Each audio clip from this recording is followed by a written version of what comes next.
Happening, y'all? Once again, I am the Ball Kid Nostalgic, and this is SlickBlast RapCast. I just communicated with one and only Kool Rock-Ski of the Fat Boys.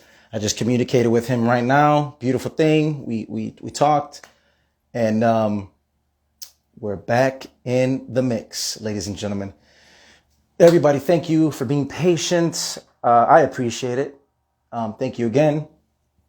There goes the man with the plan. Without it. Oh, here he is. He is on. In a couple of seconds, we'll be joined. What up? There we go. What's good? What's up, man? How are you, bro? I'm good, man. I'm good. Had some flooding here last week in New Jersey. I'm in Jersey. Oh, you're in Jersey. Okay. Yeah. So we had some flooding here, and so it's kind of hectic. We're good now. We're good to go. That's good. Well, I pray that it gets better over there, and we definitely know about floods over here in Illinois as well. So we definitely can relate to that. So hopefully everybody's safe over there in Jersey, and much love to everybody, man. Yeah. I gotta say, man, so welcome to SlickBlast RapCast. First and foremost, if for people that are not familiar with this gentleman. This guy, to a lot of people, was a superhero, right? There's Marvel, DC. I won't go that far. No, guess what? You're being humble, and I like that. Well, for us, for me, Right. yeah. You, Prince Markie, D, and Buff. Rest in peace to those two gentlemen. You guys impacted my life, so I'm here. That's dope, man. Yeah, so I'm here to give you your flowers while you're physically here because that's important. So. Oh, thanks, man. Listen, we were just three humble, young individuals from East New York, Brooklyn, and we set out to just join a rap contest. We didn't know where it was going to take us, and we didn't know what a record contract could do for us. That's what we wanted, the DJ equipment, once we won the contest, because we had no idea what a record contract was all about. But, I always say about the success the Fat Boys had, it came at the right time. Well, I go with the Disco 3 now because I want people to know we were the Disco 3 way before the Fat Boys. Right. And so it was like, God had blessed us, and he said, I'm going to take you away from this storm that is about to come. And the storm was the crack era that was about to hit real hard in around America. Especially in places like Brooklyn, the Bronx, Manhattan, Harlem. So, of course, God sees all, and He's seen the storm coming. So He's seen that we had to get our families out of there, and that's what happened. So that's the story and the success of the Disco 3, aka Fat Boys. Wow. And before we get into it, and it should be a fun one, man. I'm hyped to have you on. This is 30 plus years in the making, man. Once again, hearing you guys on MTV Raps and just you being a part of that evolution and revolution to now chopping it up with you. This is special for me. So again, I love your modesty. I love that you're like, I'm not a big deal. No, dude, you guys are a big deal.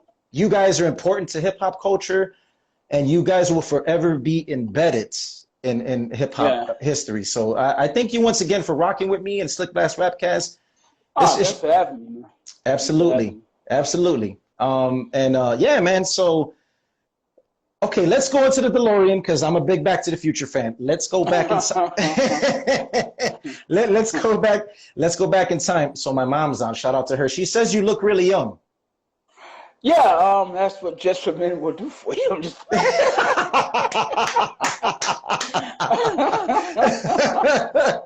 Oh, I love it. Especially what a little hair dye will do for your face. Oh, that's funny. No, you look good, man. You look good. It's crazy. I try to drink as much water as possible.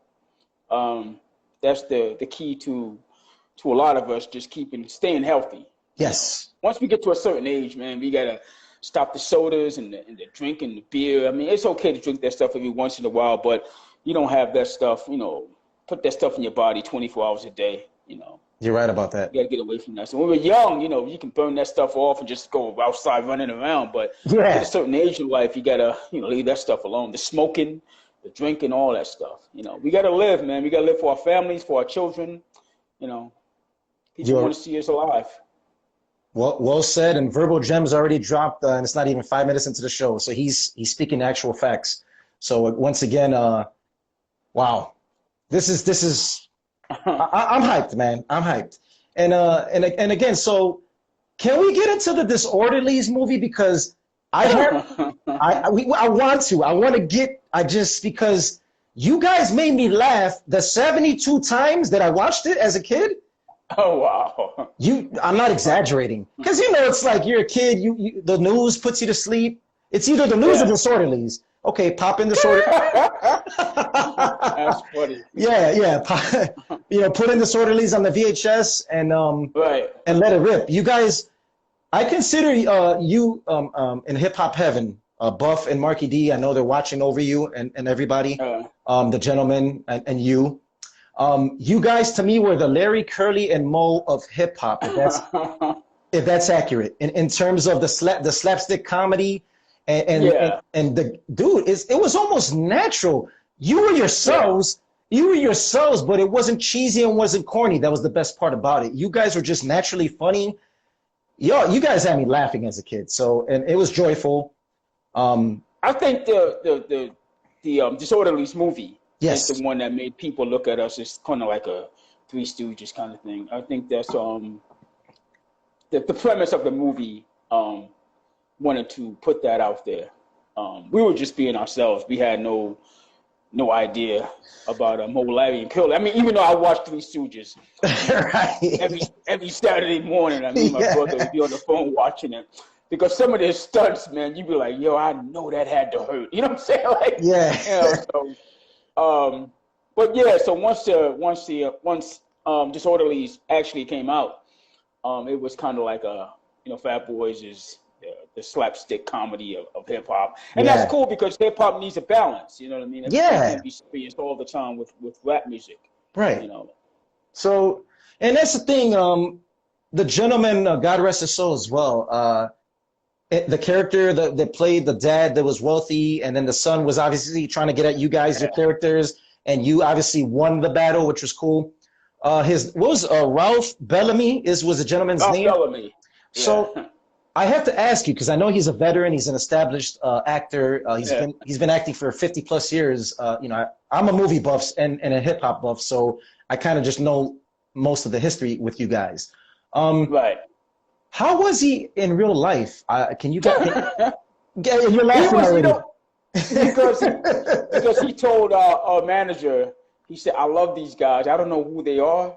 He said, "I never heard of them before." He said, "I love them because they're funny." He said, because he was like, he would come to the set and just sit there and watch us and have this big smile on his face like he's laughing. Yeah. And we were just doing stuff like, you know, Buff would have this thing where he would try to knock me out, you know, and just catch me in the chin every time.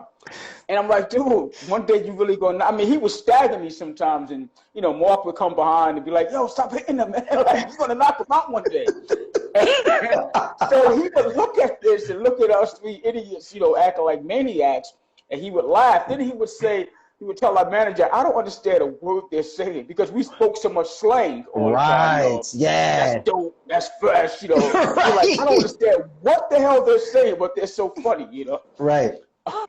But here's a fun fact. Art Carney from The Honeymooners was supposed to be, he was supposed to be in the movie playing the part of Ralph Bellamy. Yeah. But speaking of Ralph Bellamy, he played the character Ralph the bus driver in The Honeymooners, Art Carney. Right, exactly. Wow. Exactly. That's wow. That's cool. Yeah, he was slated to be in the movie, the starring role, but he wanted too much money, so they gave it to Ralph Bellamy. Good. And Bellamy had just come off the success of being in Trading Places with Eddie Murphy. Exactly. I'm Classic. on interview right now. I'm gonna call you back, dude. Okay. That was cocaine. That's crazy. Okay. That was the legendary cocaine. Oh, the MC Cocaine? Yeah, the one I did the song with, the Hush song. That was on my phone just now. I know who he is. I'm familiar. Wow. He is a legend. That's historic too. That's dope. Okay, hey, you can crash the phone call. But continue with Ralph Bellamy, the legend. So you guys said obviously the chemistry between you four together was obviously a natural thing. It was more organic, and he was feeling your energy. You guys, you know. Yeah, he loved us. He liked us a lot. When the movie was over, he sent us these big bouquet of roses, huge big bouquet of roses, and saying how much fun it was to work with us. He wants to work with us again. Oh man! At the time we're so young, we really knew Ralph Bellamy from Trading Places when he had the role with Eddie Murphy. Yeah. So we didn't know the extent of Ralph Bellamy. So as we got older, we started knowing that he was this Hollywood icon. Right. And we're like, wow, we worked with Ralph Bellamy. That's crazy. And he was really cool to work with, man. Anthony Geary was a household name as far as people who watch Stories. He played in the General Hospital in Stories, and he was in the movie. And Tony Pena, I think it was. The Latino gentleman. Right. He's a veteran. He's still doing his thing too. Yeah. He's still doing movies and TV shows, and he challenged me to a dance contest every day for some odd reason. I'm like, dude, I don't dance like that. Like he was doing like salsa dance. I'm like, I can't compete with that, man. I can't dance like that, you know. Oh, that's so classic. So every time he see me, he starts salsa dance. He said, when the movie is over, I challenge you. You better learn this dance. I'm like, dude, I can't learn that. I'm saying I can't dance like that. Oh man, it's so many great memories. Yeah, a lot of fun. Yeah, man, just so many great memories. Again, it's a feel-good movie, and it's truly a classic, man. I feel that. I genuinely consider that movie a classic, man. It's just, it takes you back to good times when things were more simpler. If this makes any sense, no politics, no sensitivity. Right. Like Ralph Tresvant, sensitivity, it's right. Yeah, it's like, come on, man. Like, not everything is, oh my God, I don't like he doesn't like ketchup on his hot dogs. Let's report him. Oh my God. Right, yeah, let's cancel him. They're it's called cancellation. I'm like, no. Yeah. The only thing I know about canceling is the popcorn in my microwave when I burn it. Like, that's all. Right. Right. It's crazy. I was just telling my publicist of Samantha, shout out to Samantha Lavelle. Yes, Samantha. Yeah. Nice people. She's good people. Oh yeah, she's a really hard worker too. She got people like City the Great, rappers. Well, these are lyricists. Yeah. City the Great. He's on here. Okay. It's Only Right. Pin Game Classic. These guys, she managed them. So and she's my publicist now. But I was just telling her last week about a movie like Disorderlies. Like, we were actually in the midst of all these movies coming out, like 16 Candles. Yes. License to Drive. Like, we were in the midst of all those 80s teen movies. So that's dope to think about that, Feel good. Yeah, just an era of feel good movie. It was feel good. Every movie in the category that you mentioned, it's all feel good. And once again, not politically correct, which I love, because laughing is therapeutic, as we know, and we all need to do more of that nowadays, man. Because again, there's too much seriousness, and it's like, nah, man. Like, and I love right away that you and I are laughing, and it's a beautiful thing, man. When the connection is just natural, so it's cool. Just reflecting. I mean, everybody want to be tough guy. Put it like that. And the real tough guys are not trying to be tough guys. That's the crazy thing. Like, the real tough guys, they're not trying to be tough guys. They being low key. You know what I mean? Thank you. Verbal gems dropped by the gentleman and legend Kool Rock-Ski, 1/3 of the Fat Boys. So I always say it's not illegal. De La Soul, that song "Stakes Is High." I love De La Soul, and I'm sure you do as well. Man, yeah. Exactly. Yeah, top 5 of all time. But that song "Stakes Is High." There's a part where one of the verse, I think it's not Maceo, it's Dave. He goes, "I heard smiling in public is against the law." Against the law. So love don't get you through life no more. Yeah. So I love that, because it's like, that tough guy thing. That's throw that out the window. Yeah. Because we're here to love. We're here to love. Right. And listen, I don't mind, a little bit of toughness, you know, in the rap song here and there. Yeah. But if I'm listening to 20 rap albums, I don't want to hear the same old, I killed this guy and I killed that guy, and I sold these many keys, I sold that many keys. It's like, dude, I mean, You stop it. if you're selling that many keys, why are you rapping? Right. you should be with Tony Montana and a Chuck E. Cheese on the cover. Exactly. You're in an industry that's paying you as far as royalties and publishing twice every year. Yeah. So if you're selling that many keys, why are you in that? That's paying you peanuts. You know what I'm saying? Oh, that's so funny. Because I was talking about that in one of my segments, one of my shows. You know how drug deal rap has been around for a long time with NWA, Raekwon, you know, Wu-Tang guys. And now I feel like now they're doing it again with that genre of the coke rap, we call it coke rap.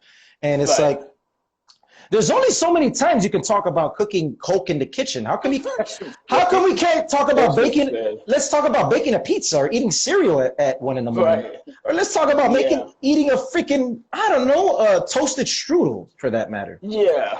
I mean, let's talk about trying to finish college and get an education. Thank you. You know, thank you. Something positive. We don't need yet another drug dealing rap. You know what I mean? That's right. Yeah, it's too much. Yeah, it's overkill. So yeah, so I love that everybody's agreeing to it. So it's a beautiful thing. The conversation is flowing. Also, how did you guys? Again, we're still in the DeLorean, you and I, but we're still comfortable with Marty and Doc. So how did you? Marty and Doc. Yeah, exactly. How did you guys get with First, I want to start off with Chubby Checker because. Oh gosh. Yeah, I mean, you said, "Oh gosh." How did that happen? I mean, did that happen naturally, or was it management said, "Let's merge you megastars together and make it a hit"? Was that more of a natural thing, or just because management took? You know, how did that work out? One thing about music, especially in music like hip hop, once something is hot, the record label is going to keep throwing fire on it until the fans extinguish it. Right. And put the fire out and say, okay, I had enough of this. So when we did Wipeout with the Beach Boys, the record was highly successful. I think it went platinum within like 2 months, and the single went platinum. So management, record company, whatever, they wanted to do more of that kind of pop rap, if you want to call it. And so they went and got Chubby Checker. And I have nothing against Chubby Checker. He's an icon. You know, my mother grew up dancing to the twist and dancing the twist or whatever. Right. And he was excited about us doing a song with Chubby Checker. Yeah. We weren't excited about doing a song with Chubby Checker because we thought we wore out our welcome as far as doing songs with, you know, artists from the past. Like we did the song with Beach Boys, that should have been it. Yeah. But of course, you know, they said, hey, this is going to be a big song, and whether you like it or not, you're going to do it. So here comes Chubby Checker doing a twist with the Fat Boys. And it was a big song overseas, huge song overseas. Matter of fact, we did the song at the Nelson Mandela, Free Nelson Mandela concert. Wow. And yeah, Salt and Pepper, Stevie Wonder, Whitney Houston, you name it, they were there. Oh my God. So that was the pinnacle of doing that particular song. And we performed that song at the MTV Awards too, I think in '88. I remember. Like I watched it live. I remember that, yeah. Yeah. Yeah, that's dope. And it was crazy to hear Dick Clark say your name. You know, we're at rehearsals, and he's like, hey, Kool Rock, I need you to stand over here. I'm like, he's calling me Kool Rock, and I was no longer Kool Rock-Ski, I was just Kool Rock. Right. I'm like, wow, he's calling me Kool Rock. So, you know, Dick Clark knows his stuff, you know. Dick Clark is no G, and he knows his stuff, like you said. It was that's dope. Yeah, imagine Dick Clark in a drive-thru with you three and just ordering food and his voice. may I his voice carries like that. Yeah, he has that strong, powerful voice. Yeah, that's funny as hell. Commanding, smooth voice, like may I have a number 4 fries and it's crazy. It was crazy with him and people like Don Cornelius. You grew up with that. You grew up with watching American Bandstand and Soul Train. Yes. You know, every Saturday. So just meeting those two characters, may they rest in peace, Don Cornelius and, you know, Dick Clark was just like, it was dope, Yeah. just meeting them. Again, man, you guys obviously were blessed to be around so many icons, aside from you guys being icons yourself, and you held your own, obviously, in a creative skill. And you guys obviously stood out, man. That's one thing I've been saying since I was a kid at the age of 7, discovering hip hop, was the authenticity, the authentic level of every MC, whether you were a duo, a solo MC, a collective, a crew, authentic to a T, and everybody was identified, and you knew their styles. You close your eyes, you hear the Fat Boys. Okay, you know the Fat Boys are back. That's them. You heard Melly Mel. You knew it was him. You knew it was him. Yeah. Yeah, Houdini. The list goes on and on. Yeah. And as far as the '80s OGs go, there was an authenticity about you guys that solidified just the stamp of, okay, these guys are individuals and they're unique. And like nowadays, like we, so there's 7 people today that if you hear them, it's like, wait, who is it? They sound the same, yeah. Yeah, it's like I can't identify and I can't rock with it. I can't vibe with it because it doesn't move me like. Right. Like, yeah, Samantha knows. Yeah, we were discussing that a little bit earlier. We were just chopping it up a little bit briefly. And great, nice person. Oh yeah, she knows her music. She knows her music. And the thing about music today is this. I think what's the individual? He went on a rant about it last week. The auto-tune guy. Oh, T-Pain. T-Pain. Yeah. And he hit the nail on the head. Like, you're not him. Try to sound like yourself, and these guys, they all sound alike. It's the same old cadence, the same old flow, the same old beat, the same old song. Nobody wants to be original anymore. Nobody wants to go outside the box. They're scared. They're scared. Yeah. And that's why I give so much credit. I mean, a lot of people don't like him nowadays, but I give a lot of credit to an artist like a Kanye West, because he was able, he wanted to think outside the box. Okay. I like that you said that. And even with the Busta Rhymes, his album last year, what is it, Extinction Level 2? Yes. Man, he brought so much a breath of fresh air back into hip hop with that album. And of course, Nas' new album, King's Disease Part 2. Yes. Dope album. Yes. So, we're getting back to real lyrics. I heard Kendrick Lamar say he's going to come up with something crazy. Mm-hmm. It's a song me and Cocaine did. The Hush song is dope. Yes. People love it. Yes. So there's room for classic hip hop artists. There's room for them. And I urge them, I implore them, I beg them to put music together and put it out. Yes. I'm not trying to say let's take the industry back over again. I'm just saying let's just put it back out. Let's just put some music out and have some fun with it. Yeah, let's have fun. And again, man, there's obviously categories in hip hop. If you want to be a tough guy and that's your thing, God bless you. I support it. But again, I want to have fun. I want to have lyrics that are actual lyrics, substance, context. Right. The dope flavor that we remember back in the day when you guys were kicking it, a Heavy D, Guru of Gangstar, Tribe. Like we can go on and on. We know the usual suspects. But let me show you this before we continue on this epic convo. I want to show you this because I had to bring you back to memory lane, and we're still in the DeLorean. Man. The Dapper Dan era. The Dapper Dan. The Dapper Dan era. 1987, baby. Here's the thing about those jackets we wore on that cover. Yes. We got those jackets the day of the shooting the album cover. We went up to Dapper Dan that morning, and we had to shoot the album cover, I think 12 o'clock, 1 o'clock that afternoon. Really? And Dapper Dan. Yeah, because at the time, this was the big item to have, was Dapper Dan, Gucci and Louis Vuitton and, MCM and all that kind of stuff. They weren't authentic, but it was, it was a thing to have. It was the gear to have. If anybody see the Eric B. and Rakim cover, Follow the Leader, where they have the famous jackets on. Shout out to Dapper Dan. He was huge in the hip hop culture, man. Huge. Legend. Yeah, definitely. So that album cover is iconic.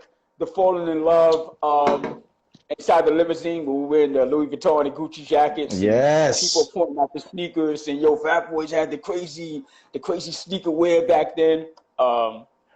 Dan is still the man. He definitely is still the man. And so yeah, that the CRUSHIN album. And let me say this about the CRUSHIN album. The CRUSHIN album was kind of like everybody was writing us off in the industry because we did 3 albums already. Okay. Fat Boys Are Back Big and Beautiful.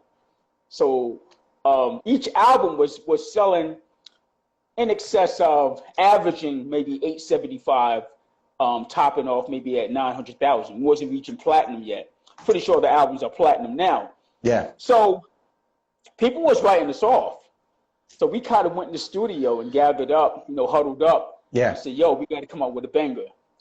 So Buff worked with an engineer by the name of Van Gibbs, and they came up with the Falling in Love song. We got Pepper to do the voiceover. Ooh. And we came up with that song, man, and people was like, yo, Fat Boys Are Back. Yeah. So it was a good thing just to have that pressure off of us. And, the album went platinum, platinum plus. And that was a fun year for us. It was a fun year. At the same time, it was a growing year for us. We were getting older. Right. We changed record companies. We went to Polydor at this time. We were no longer with Sutra Records. We had switched labels. Okay. So, we hit a home run out the park. And, that was dope, man. Our label mates were Bon Jovi and Cameo. We got to Cameo, the legends, man. Wow. super dope. Also, we have some, if anybody has questions for Kool Rock-Ski, he'll be nice enough to answer questions with me along.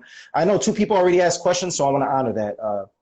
So the homie Boombox said, as far as the beatboxing thing, when Buff was doing it, was there anybody else doing it when you guys were in the midst of releasing your first album? Was Buffy the main guy doing it? Because he wanted to ask that, and that way whoever else doesn't know. No, Doug was out, but we didn't. I mean, Doug came out with a beatbox song. Right. Separately. I forgot the name of it. This was before Lottie Dottie and the show. Okay. So Doug was out before Buff, but nobody did the acapella like Put Up Stick'em until Buff was the first to do it. Ooh. So when Buff did the Put Up Stick'em, the beatbox, the intro, the introduction for Buff being the beatbox, that was the first time somebody did it a cappella. And then Doug came out with Lottie Dottie. So, listen, Doug is from Harlem and Buff is from Brooklyn. So we didn't know Doug, Doug didn't know us. So I always keep it like that. Yeah, I tell Doug this all the time. I didn't know who you were, you didn't know who we were. So I don't know who did it first. Right. I knew Buff since he was 13. Yeah. So I grew up with Buff, so that's who I identified with doing the beatbox first. So when Doug came out, we were like 15, 16 years old. We didn't know, like I said, we didn't travel to Harlem and the Bronx and Manhattan like that. We were kids. We stayed in our own block. Right. So we didn't know who Doug was, and Doug didn't. Somebody once told us one day, though, they came on our block and knew Buff was beatboxing, and they said, yo, there's a guy named Dougie Fresh that does the beatbox. And we started laughing, like, what kind of name is Dougie Fresh? So we didn't know. We just didn't know who Buff was, you know what I mean? Right. But it's all good. I mean, we're cool now. We had a little back and forth back in the day, I ain't gonna lie. We had a little, okay, mixed-ups back then. Inside. Yeah. I got you. Yeah. And it's crazy because I don't see you guys like, there's always hip-hop beefs nowadays. I won't even name names because we won't do that because this is about you and I right now and the present time, respectfully. But what I'm trying to say is that Buff and Prince Markie D, God rest their souls once again, you guys always seem, we're all human. Obviously, there's different times and moments and how we're feeling. We're only human. Right. But it seemed like you guys, if somebody tried to beef with the Fat Boys, I think you would like change their mind just by like hanging out with them. They would be like, these guys are cool as hell. I don't even want to. I don't even want to box with them. We were really down to earth, man. We were really, really down to earth. So down to earth that we would like, we see somebody just talking in a circle, like just standing outside talking. Yeah. We'd be standing right there talking with them. They'll turn around and go, "Hey, ain't you?" You know, so that's how we were. You know, Yeah. so we came from really humble backgrounds. That's why. So we came from, you know, I'm gonna put it out there because I know a lot of rappers say this. I came from one of the worst parts. We came from one of the worst parts in Brooklyn, one of the worst parts in New York. You know, I'm gonna keep it real. Yeah. And so a lot of that stuff was just us just being humble. You know what I mean? Nobody grew up with no silver spoons in their mouth. You know, we were barely making it. Our parents was barely making it. You know what I mean? So yeah, I can vouch for that too. Right, everybody could relate to that, man. So we were very, very extremely humble, a little too humble in some cases, but that's never a bad thing. Never a bad thing. You know? Yeah. So we had a lot of fun. You know, fans had a lot of fun with us. And a gentleman also, before I answer the next question, because I'm trying to, you know, spread the love and also share the people. Oh, Maury. Hey, Maury, what's up? Maury Dory. All right, shout out to Maury Dory. My little soon-to-be stepdaughter. Okay, cool. Much love. Much love. A gentleman asked earlier, there was an award ceremony in Cleveland, I think. Do you remember that? In Cleveland, Ohio, there was an award given to you guys, from what I saw from the gentleman's question. That's when LL was bugging out that night. I remember that night. Okay. LL was going kind of crazy that night. Bring us to it. We did an award. Yeah, it was a long time ago. And yeah, I remember that night. It was in Cleveland, Ohio. We did a little they had an award ceremony for us. We performed that night. And I don't know what the hell we did with the award, but you know, I remember that. I remember that night. Nice. A long time ago too. I'm surprised you remember that. Okay, so we got a gentleman named Bruley 137. He said that's when I met the Fat Boys. LOL. So it's a memory for him, I guess, that he met you guys. Okay. Yeah, I remember that. Yeah. So what's up, Bruley? What's good with you? Yeah, no doubt. All right, let me show you another one because we're still in the DeLorean cruising on the Skyway. So let me show you another gem. Oh gosh, man, come on. You know what that cover reminds me of? You ever seen the last heartbeats, the 5 heartbeats? The 5 heartbeats? The 5 heartbeats. Yeah. When they changed the cover and they made the the group white guys. Yeah. Oh my God. That's horrible. The wipeout cover. They got the Beach Boys in the front of it, and they got us, you know, trying to capture a white girl. What are we doing? What is going on here? I know, it's crazy. That was a snake. That was a python that we had to take a picture with. Look at me, I look like a big crazy man. We had to take a picture with this big, huge python. I hate that album cover. I hate that single cover, whatever it is. Wow. I just think it's so. Yeah, I despise that. Okay, I'll show you this one so it could bring you back to a good image, and we'll go right back to that's more like it. There we go. Dapper Dan Ware, you know, I was having fun sitting on top of a Crush car. Here's a little fun fact for people out there with the Crushing album. We were going to put LL's hat, Run DMC's hat, under a car. That's why it was called Crushing. Ooh. Yeah, we would try to start some kind of beef, but our manager said, nah, we're not going to do that. So, little fun fact for everybody. I like that. And I'll definitely post that fun facts. What up, Pell? My brother, he just checked in. Much love. We call him Kumo D, a.k.a. Roximo. I like it. A.k.a. Cedric Entertainer. So, yeah. Oh, wow. Does he resemble him or his personality? Oh, yeah. It must be. So once again, the Balkan Nostalgic rocking with the one and only legendary superhero, hip-hop superhero, Kool Rock-Ski of the Fat Boys. So let's get into this Marvel stuff, man, because I saw you from far posting some Marvel DC stuff. I'm like, okay, he's one of us. I love it. Shout out to the action figure junkies, by the way. Much love, fellas. Right now, who's killing it in the game for you? Because you noticed, I feel like Marvel and DC are going at it as always, but right now, like, how did you feel about the Suicide Squad movies? I love the new one. A lot of people don't like the new one. I love the new one, man. Yes. It was funny. it was a lot of gore in it. It was funny. It was oh man, I loved it. I love Idris Elba He's a playing the lead beast. character. Yeah. Yeah, he's dope. I thought John Cena was funny as fuck in that movie.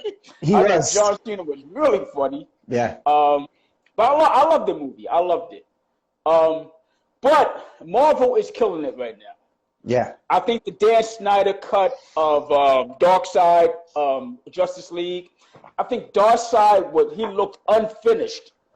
I don't know what the hell is going on with Darkseid, but he looked unfinished. Oh, okay. Thanos looked polished. You know. Oh, yes. Oh, yeah. Thanos looked polished. But in the first Avengers, Thanos had me, like, he kind of drew me back. I was like, okay, Thanos looked like McGrimace. Like, this is not looking right. But as it proceeded on, right. Once they got to Endgame or Infinity Wars, I was like, okay, now that's Thanos. That's Thanos. I'll put it like this.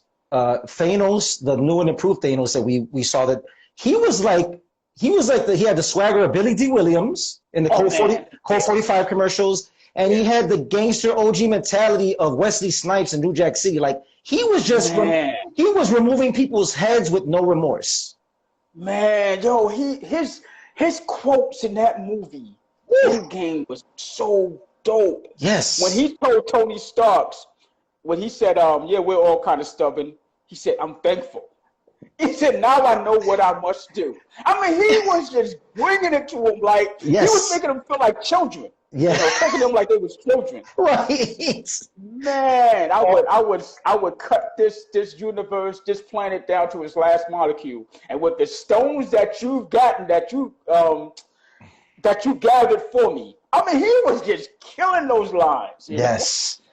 He's my favorite. He's my favorite character in that movie. Thanos was just killing it. Yeah, man. And a lot of people forget he played the older brother Billy in the movie Goonies, the legendary classic Goonies.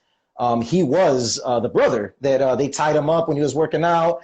And that's him. Yeah, Josh. Really? Yeah, Josh Brolin. Josh Brolin. Yeah. Yeah, he's Thanos. He's the guy, the brother from the Goonies. He had the red headband. He was trying to get with. Right. Yeah. Right. Yes. He was trying to get with the redhead, of course. And then he was riding that tricycle, and he flew somewhere down here. I don't know where he flew. Yeah. But he survived because it's the movies. I didn't know that. That's crazy. I mean, I know that now, but I look at the Conan, I'm like, man, I never put two and two together. Yeah, and then we'll connect the dots. His pops was in Pee-wee's Adventure, Pee Wee Herman's first movie, where they steal his bike, and it's an adventure. Yeah. And in the end of the movie, the guy with the gray hair, good-looking dude, he's a movie star, James Brolin. He's playing Pee Wee Herman, exactly. Yeah. That's Thanos' dad in real life. That's exactly. Josh Brolin's dad. Yeah. He was married to Barbara Streisand. I think they're still married. Yes, the beautiful Barbara Streisand. Yep. So that's my mom. One of my mom's. Actually, that's my mom's number one. Her goal as far as that category of music. That's one of her favorites. So. Oh yeah, she's one of the greatest singers ever. Absolutely. Definitely. Okay, so we got a couple questions, Kool Rock-Ski, if you could bear with us. I'm trying to honor people's questions. Did the Fat Boys tour for On and On album and Mac Daddy album? Okay. Did you tour? No, we did a promotional tour for the On and On album. At this point in time with the On and On album, we were separating from our record label and our management. So we pretty much just left out there to dry, and they didn't really want to push the album too much, the On and On album. We had a lot of discrepancies going on with our management at that time and the record label. And they didn't put a lot of money behind the last album, the last studio album from the three Fat Boys, Disco 3 members. Yeah. They didn't want to put money behind it. So we did a promotional tour for it. And that was it. We did the first single was called Lies, Liez. Oh. And we did a video for that. And that was pretty much it. After that, we went our separate ways. Well, not went our separate ways like we hated one another, but Mark went off and did his thing, Buff did his thing, I did my thing. So yeah, life naturally happened, obviously, and it just different paths, right? Naturally, in essence. Right. So right. One thing I gotta ask you too, because I showed you a couple of my figures and hip hop memorabilia. I'm a big gem head, man. Like, I'm hardcore collector. I'm telling you, man, have you ever thought about doing because here's the thing. For example, the homie Yo, the sensei of the artifacts, the legend, he's representing the artifacts by himself. And then you got Dress of Black Sheep. He's doing merch. This is where I'm going with it. Have you ever thought about releasing some Fat Boys t-shirts or merch or stuff like that? I put some out this year. I had the Disco 3 at the top. Established 1983, 82, 83. Wow. And I had Fat Boys at the bottom. What happened with the shirts was like anything. I didn't know too much about the business. Okay. So we were putting out more than we were making. So me and my partner, DJ 360, we have our podcast that we're gonna put back up, the 360 Live podcast, 360 Rock Live podcast. We're gonna start that up again. So me and my partner 360, we put out these shirts and they were going pretty good, but I wasn't seeing no returns on it. So I kind of just fell back off it. I said, let's regroup and put the shirts back out. We're gonna come up with hoodies. We're gonna have long sleeve shirts for the winter and the fall. Definitely. And we're gonna have Stickum, Ha Ha Ha Stickum, Disco 3, aka Fat Boys. So we're coming back out with them. So be on the lookout for that. Okay, so I'll definitely be on the lookout, and obviously, we're connected now, so we'll stay in touch consistently moving forward. Yeah, please do as well, Samantha, because I'm a big merch supporter of the legends and the OGs, so we have to support. It's important. Supporting. She has she did a video, a reel of her wearing the shirt. Oh wow! I posted pictures of different people wearing the shirts, and they were looking good in the shirts. Okay, cool. Well, I'll definitely be one to be copying once it's presented once again, as you mentioned, and everything comes to course naturally. So definitely let everybody be on the lookout for that, and I'll spread the word like wildfire. Yeah. Okay, so this is another good Marvel question because we can nerd out all freaking for the, we still got some time, obviously, but the new Spider-Man that's coming out. Yeah, have you seen the trailer? Dude. I saw the trailer. Dude. Yeah. Okay, so there's obviously theories, conspiracy theories, this, that, and the third, but they're keeping it under wraps as they should. Yeah. They're not saying anything. And these dumb, spoiler people, they always got to mess everything up. I'm like, bro, stop. Yeah. Go walk into a parked car, a pole. Just, just stop. So basically what I'm trying to say is, do you believe as a Marvel fan and a Spider-Man fan, do you believe that they're going to connect them all in one movie? Aside from Tom Holland, you got Andrew Garfield, and then you got obviously Tobey Maguire, the first one. Right. Do you think that they're going to throw him in the multiverse in the new Spider-Man movie that's coming out? Or what do you think about that? Because they brought back Dr. Octopus. I mean. Right. Yeah. So, I think they would. For the fact that you have 3 different kind of Spider-Mans. And you got 3 different kind of Spider-Mans that have different kind of gadgets. Now, the Spider-Man that was in the Endgame, he had the tentacles that came out. The other Spider-Mans didn't have that. Tobey Maguire's Spider-Man didn't have that. Right. So you got the Spider-Man who pretty much was that was in Endgame. Yeah. He pretty much was developed almost by Tony Stark himself. He gave him so many different kind of gadgets. So I could believe they're gonna have 3 different Spider-Mans in there. Dope. I love it. And being that Doctor Strange is in there, he might just bring all these people. You know what I'm saying? So think about it. Doctor Strange is in the movie. Yes. He can actually have a portal and bring them all together. Yeah, it's a time stone. It's a time stone. Right, exactly. Oh man, now you're getting me. I'm getting hyped now, man. Just thinking about it, because that trailer broke records. Actually, they said the trailer broke the Avengers, the Endgame trailer. For one character to do that, that's amazing. That's crazy. Let me ask you a question though. Who do you think the next villain is going to be for the MCU movie? Okay, good. I love the question, and I'm gonna answer it. Galactus. I think Galactus. I was thinking Galactus too. Galactus. Yes. Great minds think alike. Somebody said Kang. Okay, Kang. Well, Kang, that's obvious because they showed him in the series, so that's a preview. Right. He's one of them, but like we kind of thought about Galactus, somebody that nobody talks about. So, and they released a Galactus action figure. I think he's taller than Chucky, and Chucky, the midget killer doll Chucky. Right. He's huge, bro. Like it's a $400 action figure. Galactus is like tall and like You gotta assemble him like you, your mom, your wife, your Yeah. dog, your kids. Galactus is he's a planet. He's a walking planet. He's a yeah, exactly. So you and think about this: if you put Galactus in the movie, you can add in the Fantastic Four. Yes. And make a better Fantastic Four movie. You know what I'm saying? Oh my goodness. They've been dropping the ball on those Fantastic Four movies. You're correct. In the words of Charles Barkley, it was terrible.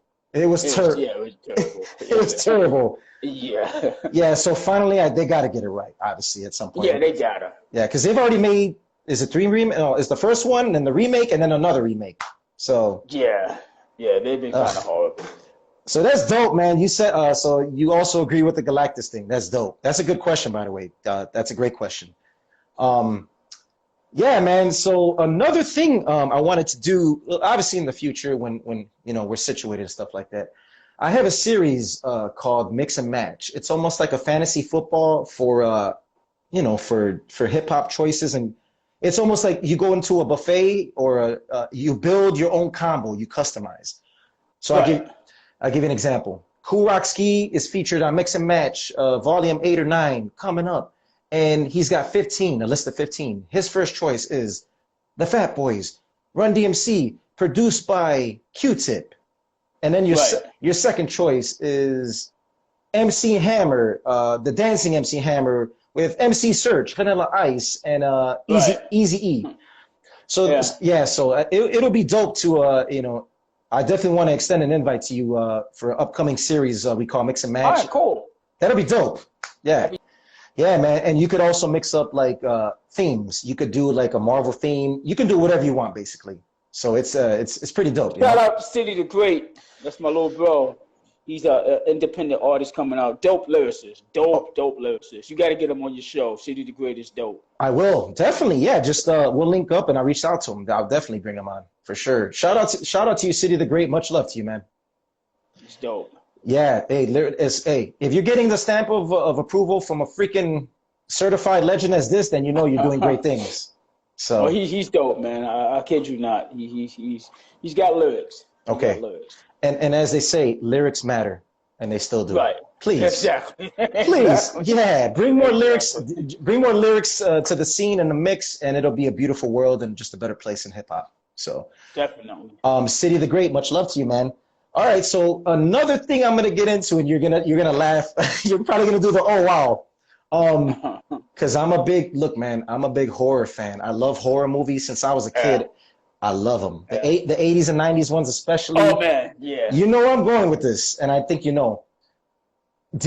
Was Robert Englund present, or was it a stunt double in your video that you did with Freddy Krueger, the Fat Boys? Oh, he was there. Ooh. We did that video in Burbank, at a studio in Burbank, California. Okay. It was hot. It wasn't hot outside. It was hot inside the studio. It was hot. It was very dusty, and I got a small case of bronchitis. So my bronchitis, my breathing was acting up in that particular video. Yeah. And he was actually in the video, and it was hot in that studio. Yeah. And he had on all the garb, and I'm like, I looked over at him one time in the video. I said, dude, you gotta be hot. He was like, yeah, I've been doing this for years. It doesn't bother me. But yeah, he was there. That was really Robert Englund. That's dope. Yeah, because some people, and it looked like him, and I was excited. I even posted your video, the Fat Boys video with Robert Englund about 3 years ago. Because again, I'm a huge fan of you guys. But that's so dope because I was blessed to meet Robert Englund. I mean, of course, you had to pay for it because it's like a Comic-Con thing, and he's got to make his money. So yeah. It was worth the $200 to take a picture with the legendary Freddy Krueger, the original. Yeah. He's a really nice guy, really cool guy. You can tell, yeah, because so you appreciate this. I'll share this with you. As I'm taking a picture with Robert Englund, he had his glove on. He was all G'd up. He had a sweater on, his hair slicked back, Aquanet hairspray. He was looking good. He was looking good, and I had the Lost Boys shirt on. Remember that classic, the Lost Boys? Right. And I had the shirt on, and he goes like this. He goes, take your time because all these people are nuts. Take your time and take a pic with me. You don't got to get up. I'm like, bro, I can't even speak right now. It's you. I mean, come on now. I was starstruck. He goes, Right. so he goes like this. It was like almost like a bar talk, like you're at a bar and having a beer and peanuts or sandwich, whatever. He goes, Right. that Lost Boy shirt, I like it. My ex, he goes, he said it just like this, bro. Like he was from the hood. He goes, yeah, my ex lady helped make that movie. Yeah. Wow.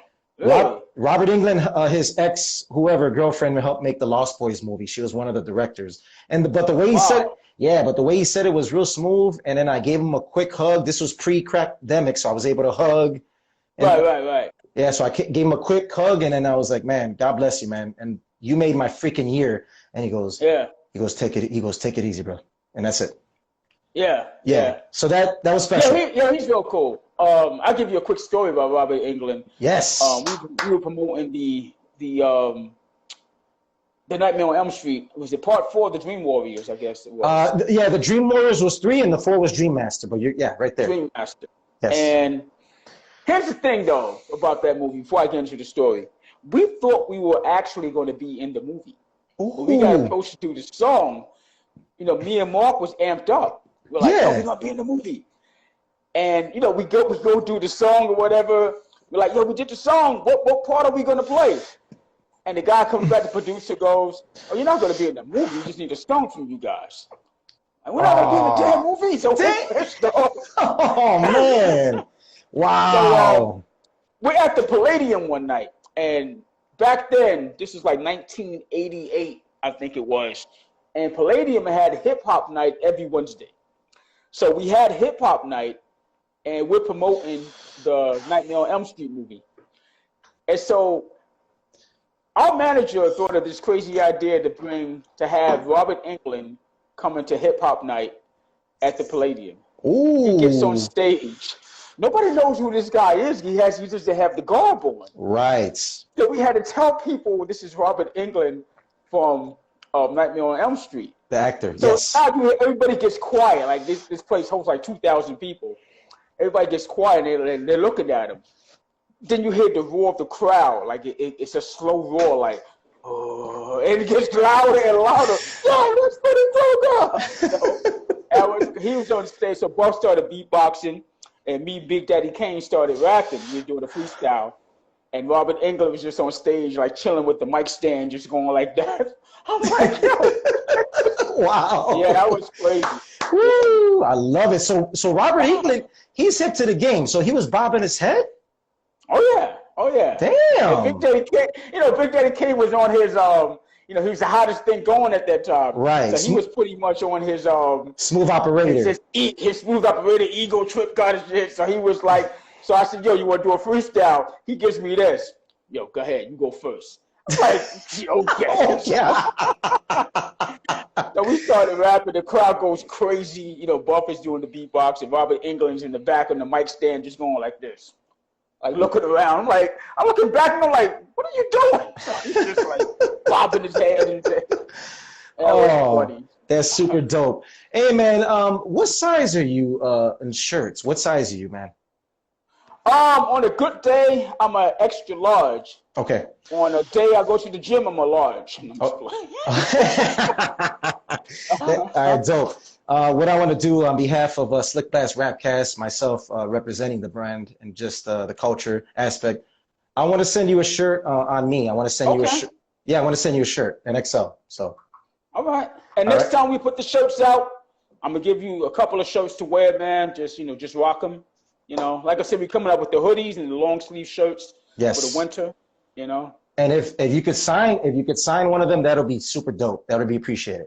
Oh, I don't. Yeah, of course. Yeah, of course. Yeah, man, because that's a beautiful thing. But yeah, man, I'll send you an XL, and obviously off the air, we'll get each other's info and we'll work that out. Yeah, that'll be dope. Wow. So Robert Englund, I'm still tripping on that story, man. It's an amazing story, and just you talking about it, I pictured myself and all of our listeners being on stage while you mentioned the rawr, and then it got crazier and crazier. It got crazy, yeah. That's so cool, man. Oh my! Mind you, this is the same club that booed Apollonia and booed what's the girl that made Ride in My Mercedes? Pebbles. Do you wanna ride on Mercedes? Yeah. So they see Robert Englund and just went. At first they were like, "Yo, who is this white guy on stage with them?" But I told them who he was. And so the roar of the crowd just got crazy. They would have thought he was a janitor or a worker at a freaking fast food joint, you know? Oh, it was crazy also too. Grandpa Monster was there that night. What? So we met him too. Grandpa Monster is a straight up G. Ask anybody in the hip hop world. Grandpa Monster's a G. Wow. Yeah, he used to go to the hip hop clubs, you know. Really? Yeah. From the Monsters, the original Monsters, yeah. Grandpa Munster. And my mom, by the way, she's a nostalgia fan as well. My mom, she's a huge fan, and she's loving the storytelling. She said you're a real good guy too, by the way. So I try to be. I have my moments. as we all do, right? As we all do. Yeah, we wouldn't be human. So, right. Okay, Kool Rock-Ski. So now I'm gonna ask you. I ask every special guest, and everybody in SlickBlast is obviously special, and we're family. So you're automatically family from here on out. Obviously the action figure connection as well. Dead or alive, you could take your time, marinate, think about it. Dead or alive, who is Kool Rock-Ski working with this weekend on the fly? It could be a producer. It could be an MC you grew up listening to. Wow. Anybody, okay, so name three. It could be a producer or an MC. Between those two, dead or alive, if they tell you, Kool Rock-Ski, let's work on anything, a song, a project, who are the three that you are putting on your list and progressing with this project as you move forward with it? Dead or alive? Take your time. Take your time. I'm working with Cocaine. I know that. Legendary West Coast artist Cocaine. Yeah, with Snoop Dogg. He's done some stuff with Snoop as well. So yeah, I know my stuff. Yeah, he's one of the most featured artists. The most features of any rap artist ever. Yes. I think he's up to 4,000. I'm supposed to be doing something with K-Slay. Whoa, damn it. No. Uh-oh.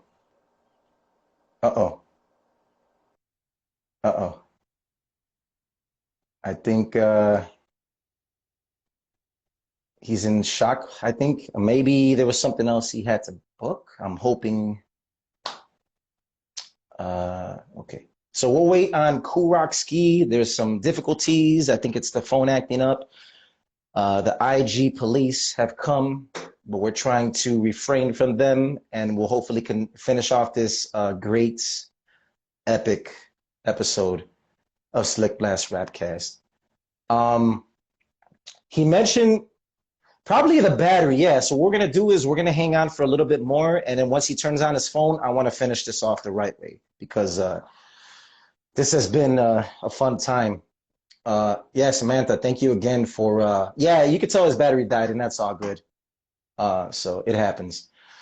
Absolutely, I'm going to wait. Of course. This is, I've only been waiting 30 plus years for this. So yeah, absolutely. We'll keep this going. Yeah, I just love the great storytelling and just the natural, genuine, attitude he has. I love it. And that's a win-win, you know, it's a positive for, in meantime, tell us what you think so far. Samantha, I have nothing but good things to say about the gentleman. He's obviously, he's a teddy bear, you know, he got a teddy bear vibes, a good-hearted individual. And what was important that he said was, you know, he said God pulled us out of that situation to become the Fat Boys and, you know, help our parents out and family. To me, that stood out of this whole interview. And honestly, thank you, Luis Figueredo, 16. Awesome interview. Hey, thank you, my brother. You know, and that's the thing, like, I always try to make it a conversation before it's an interview for me. You know, I want, you know, it's important to me. This culture is so important to me, and I love it so dearly. This is just special. Again, I'm in awe of one of the legends in hip hop history, and this is it's great. Nothing but great things, Samantha. So thank you again for this. I appreciate it. And I'll definitely and City the Great. Yeah, it's fire. Oh, thank you, brother. Much love to you, man. He says you're a dope lyricist. I'm also an MC as well. And I do it for the love of the culture, man. That's it. Like, I don't care if, you know, I'm grateful if 50 people listen to my stuff versus it's always quality over quantity. I always say that. So I believe that in my heart. If you're a true, if you're a true head and a true hip hop lover of the culture, then you know that lyrics will always be an essential standpoint as far as the song goes, right? And you know, you got to have fun with it, but lyrics are important. And I am specialized artist. Yeah, man. Hey, man. We all have superpowers, man. I believe that. I truly believe that all of us as MCs, we the joint that I sent. Oh, the joint that I sent earlier. Yeah, yeah. My collab with Elder Sensei of the Artifacts. He's a mentor. He's like a big brother to me now. And that's another guy. I used to freaking take the bus going to high school with the Artifacts cassette and a Sony Walkman, and now I made a track with him. So it's out, by the way, digital. It's on Bandcamp. It's basically it's like a bag of Doritos at Target, less than that. So it's $1.99 for a digital download, and it's soulful hip hop. It's from the heart. So thank you for that, Samantha. Kind words. I appreciate that. But hopefully we could get on Kool Rock-Ski soon. Samantha, maybe if you could reach out with Kool Rock-Ski to see if everything's cool, so we can finish it out. There's a couple things I wanted to hear his list. Cocaine was one of them, and there was a gentleman on earlier that said, you know, you got to do the homework. I'm like, well, he said cocaine. I already knew who that was automatically. So respect to that gentleman. Yeah, I was like, I know who he is. Kokane. Come on now. I was a road manager for my brother back then. Oh, that's dope. Pell Wembley, shout out to you as well, man. Welcome to SlickBlast RapCast. Yeah, please. Yes, yes. City the Great, yes. Samantha and City the Great, please. That'll be greatly appreciated for sure. So we can finish this phenomenal series and episode of SlickBlast RapCast. Back-to-back legends. I had on Blueprint yesterday. He's a legend as well. The legendary Blueprint of Soul Position, and you know, he's been active. And now I got Kool Rock-Ski. This is the creme of the creme. This is the ultimate right here. Hip hop superheroes, and that's what I consider them. There's dope hip hop groups that are dope, and then there's superheroes. The Fat Boys are superheroes. Oh, you're welcome, man. My pleasure, man. Yeah, thanks for asking him our questions. Absolutely, man. Without, you know what, without you, the people that chime in, everybody that chimes in, you guys are very important to me. So, you know, someone always has something to say. LOL. Don't sweat the. Oh yeah, you're exactly, Samantha. Yeah, exactly. Thanks for having my back. I appreciate that. Fellow Gemhead, Zaya One. Shout out to you, sis. Much love. So yeah, we do have SlickBlast RapCast merch. Pretty dope shirts. And yeah, they're on. You can DM me for any details. We have different colors. My brother-in-law, I posted him yesterday. Actually today, I'm sorry. It was aqua blue shirt of SlickBlast, because the colors are pretty much teal and orange for the logo of SlickBlast RapCast. But we have gray, we have red, we have white, black, just different colors of the merch. Pioneers, Brad, and absolutely pioneers. So hopefully, as we're patiently waiting, the gentleman, the legend, 1/3 of the legendary Fat Boys, we got Kool Rock-Ski of the Fat Boys. He will be on with us in a couple, so we can close it out. It's been fun. I mean, it's been great. So yeah, I wanted to ask his dead or alive, his top 3 dead or alive. He mentioned Cocaine. Second person, he mentioned DJ K Slay, and I believe that was when the phone situation dismantled. So we'll definitely get him back in the mix. And yeah, everybody spread the good word on SlickBlast RapCast. Again, I've been emceeing since 2006. My first track, Random Thoughts, produced by Southpaw, the homie. Southpaw is the same guy. Okay, cool. Sweet. Yeah, I'm just trying to give people fun facts about myself before Kool Rock-Ski gets on. And yeah, so 2006 was my debut track, Random Thoughts, which made the Wu-Tang mixtape, actually, a Wu-Tang World mixtape. It was an international one. The genius, the Jizza from Wu-Tang, his DJ Symphony chose my track to be on, and that was history. That was the rest. All right, cool. All right, he's back. All right. Hey, sorry about that. I had technical difficulties. Technical difficulties. The Kool Rock-Ski is back. I appreciate it, man. Thank you again. I was just kind of, sharing with everybody how dope of an interview. And it's not even an interview. This is more of a conversation for me. It's just it's two buddies chopping it up and talking life and hip hop. And but I appreciate everybody. Everybody's just loving what we're talking about. So it's great energy in this virtual building. So I love it. Yeah. Definitely. Yeah. So Kool Rock-Ski, another thing, man. Action figures, because I'm a collector and I have this thing where I want all my hip hop heroes to just have action figures, because you got Run DMC, you got Jay-Z, Nas. I want more of the OGs to make. Right. And that's another thing. You ever thought about doing action figures in tribute to you, Buff, and Markie D? I would love to dive into that arena. That'd be dope. I'm going to a Comic-Con in October. Ooh, which one? Yeah. Which one? Damon from UT Wireless. He was he's one of the guys I worked with for the thing I did I'm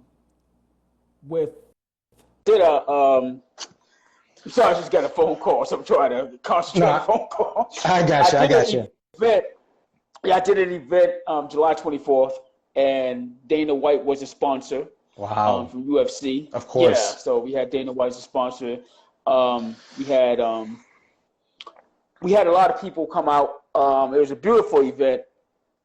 Certified Nation Entertainment, City of the Great, Pen Game Classic, It's Only Right performed. Dope. So the guy I was talking about, UT Wireless, he's one of the sponsors as well. He's down with Comic-Con. So he's trying to get me out there, and a couple of other rappers. I think Kwame is going to be there as well. Wow. If I'm not mistaken. The legend, another legend. Yeah, exactly. We're going to be signing some autographs, and I'm going to throw some ideas out to people about putting together some kind of action figures. Okay. The reason why I'm telling you this is because I have some people that I know, genuine good people that are dope artists and have made some phenomenal figures. And I can send you their way if you want to do that, if you're interested. So okay. And I'm not getting anything from this. It's a blessing to bless a friend, now a new friend, and a legend as yourself, to get yourself in that situation where you can be. Because honestly, man, somebody like you and the Fat Boys all together as a unit, you guys deserve your flowers. Like I said, not only on a fan scale point, but I think as far as like action figures. And that old school G.I. Joe Transformer, that feel-good feeling of, okay, I just got myself a 3-pack of the Fat Boys. I'm collecting all 3. And they're chilling with the Beach Boys, and the Beach Boys ran away and tried to party somewhere else. So that sounds like a good video game, chasing down the Beach Boys. Yes. Hey, let's manifest it, man. Let's manifest it. Oh, man, are you kidding me? Oh, it's a phone. Oh, man. Okay. Is it acting up? Fuck. It's not. Yeah, Kool Rock-Ski action figure. Yeah, because I do, like I said, I'm a big action figure junkie, and it's definitely gonna pass them on to some people. Kung Fu grip, absolutely. Yeah, I got something in the works actually too. It's a surprise. I'm gonna, hopefully in a month it'll be ready, but it's amazing. So I think I'm gonna reach out to. Yeah, we'll talk though. We'll talk. Okay. So I think this is like De La Soul. Remember De La Soul went on live to announce their masters, and they got their masters back. And it's like them 3 couldn't figure out how to get on together live. But at least Kool Rock-Ski, he's doing his thing. He knows what he's doing. I think his phone is acting a fool right now. So come on, phone, cooperate with the OG Kool Rock-Ski. Come on now. So what we'll do is we'll get him on one more time. No, yeah, Samantha, I do have toy plugs and good people, very good people actually, good human beings that are very passionate about hip hop culture and toys, and I definitely want to talk about doing something with Kool Rock-Ski, so we could definitely talk about that. No, but yeah, Boombox Essentials, laughing emoji. Yeah, his phone, man, I'm telling you, man, his phone is acting a fool right now. His phone is trying to separate the phenomenal convo we're having right now. But yeah, we'll keep in touch definitely. Again, just you know what? It's just being a big kid at heart and never forgetting who you are and where you came from is so important to me. I take pride in that. So as an individual, also like Kool Rock-Ski, we grew up in the hood of Chicago, and that's by no mean bragging or anything. It's not. It's just naturally what happened to us. You know, growing up in the hood of Chicago, you know, gang affiliated and stuff like that. I always played sports, and hip hop was my escapism, right? Playing basketball and football, and then listening to hip hop was my escapism as far as getting away from all the negative, and then the left route. You know, it was like the Matrix. You know, you got the blue pill and the red pill. I took the blue pill. I took the blue pill, which was positivity and greatness and just shining amongst yourself and being a reflection and a staple of this culture. Because, oh, the shirt, you like that shirt? Oh, nice. Oh, yeah, this is a Tribe Called Quest, basically. This is Midnight Marauders. I got this shirt in 2010, so it's already been like almost 12 years that I've had this shirt, actually. So 11 years. Sometimes it fits me, sometimes it doesn't. So I kind of just shroom. Oh, thank you. Yes, yeah, thank you. If you see my IG on because this is my SlickBlast RapCast page, right? And then this is separate. And Nostalgic 34 is my page. If you want to follow it, Nostalgic 34, you'll see tons of hip hop shirts. I have many hip hop shirts, hip hop action figures, memorabilia, signed stuff, like mad gems. And shout out to the homie Destroy of the Arsonist, Show Off Your Gems, phenomenal memorabilia show. I was on that show about 4 times already, so the gem head community is a special community. So shout out to all them as well. So yeah, I agree. Yeah, Midnight Marauders definitely for me. If I had to choose 3, it's tough, but I'm gonna say Low End Theory, Midnight Marauders, the shirt. And the third is tough because the Love Movement, even though they weren't getting along, but the Love Movement was still special to me. But I gotta say that Beats, Rhymes, and Life was phenomenal. Beats, Rhymes, and Life was a dope album. Just the production, obviously, Q-Tip, the Oma, you know, Jay Dilla and all that. You'll catch. Kool is an amazing person, and I love your connection with him. Oh man, Boombox, I love you, bro. Thank you, man. You already know what it is, man. You know what time it is. So much love to you.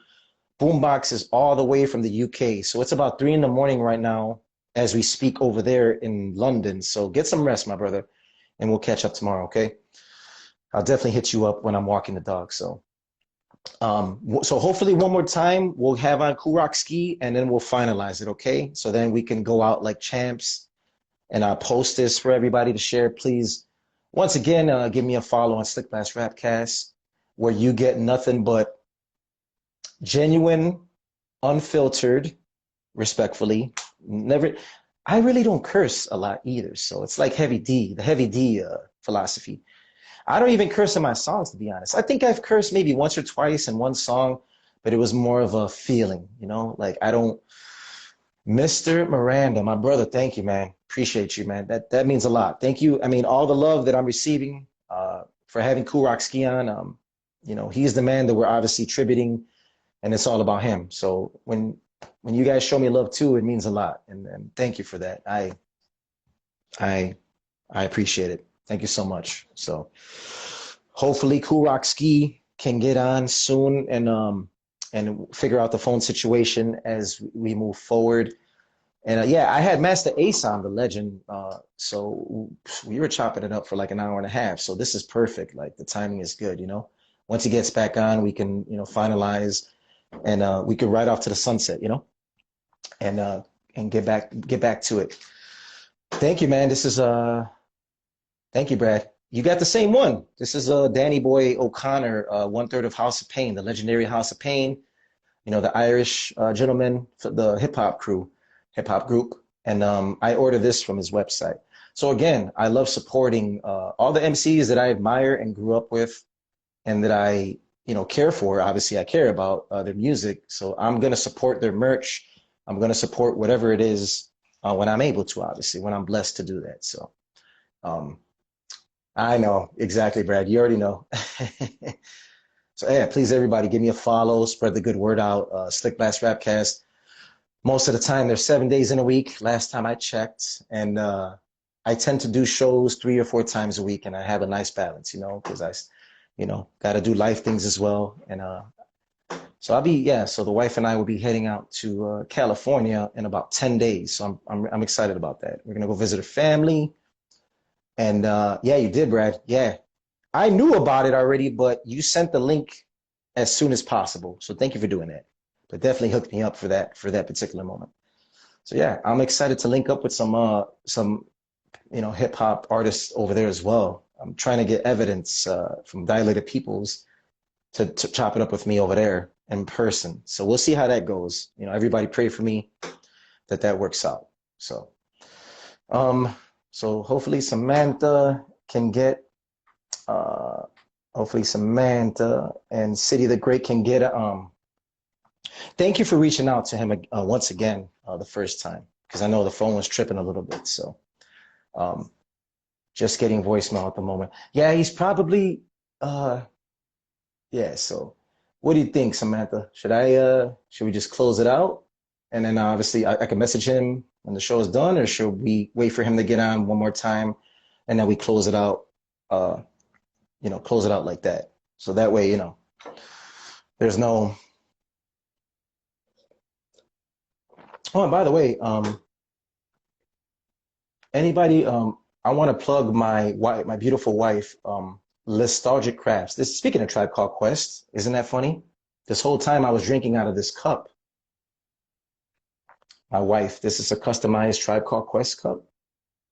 People's Instinctive Travels, The Love Movement, Low End Theory, Beats, Rhymes, and Life, Midnight Marauders. My wife made this cup. She customized it. It's, you know, she works hard. And Nostalgic Crafts, definitely check her out. Follow her page if you want to buy some customized dope hip hop cups. Yes, yeah, Samantha. And I already have an idea to do a Fat Boys cup, so I'm gonna talk to her actually after the show, and I'm gonna see if she could do a Fat Boys customized cup. And man, thank you. Yeah, I'm gonna send a Kool Rock-Ski a t-shirt, an XL, and then of course I'll reach out to you as well, Samantha, and you know, we'll get this thing going. You know, we'll all stay connected. You know, because great hip hop minds and great human beings all along together is a beautiful thing. You know, it's just a great synergy of positivity and just like-minded hip hop heads as ourselves that grew up on this boom bap phenomenal culture that is hip hop. So yeah, definitely. Yeah, definitely. I'm gonna talk to my wife once we get off, and I'll let her know. We'll look up some images from the Fat Boys, and I'm sure he's gonna be down with it. You know, and we'll come up with something. It'll be special. So send a care package. You know, yeah, because this is what it's all about. You know, this is what it's all about. And again, the process was easy and very genuine on your behalf, and you guys are great. So thank you for that. Once again, I'm grateful and blessed to have you guys connected with me. It's a beautiful thing. So SlickBlast RapCast, everything hip hop, 24/7. Everything hip hop, 24/7. You know, true hip hop heads, just like connected to each other. It's a beautiful thing. Definitely check out your podcast as well. I'm going to check it out on YouTube and get a feel for it, and just, you know, and watch it, of course, you know. Yeah, God brings good people together, and I truly believe that. You know, I'm a man of God, and, you know, this is the reason why I have a podcast, because of God. You know, God blessed me to do this, and he said, hey, Nostalgic, man, you have knowledge of this culture. You've been doing it, you know, since 7 years old. 30, freaking 35 years in the making. So yeah, the universe never lies. I mean, there's a reason why God puts good people together, and it's never an accident. It's always the way it's supposed to be, right? No, appreciate you definitely. And so I have a new track actually coming out.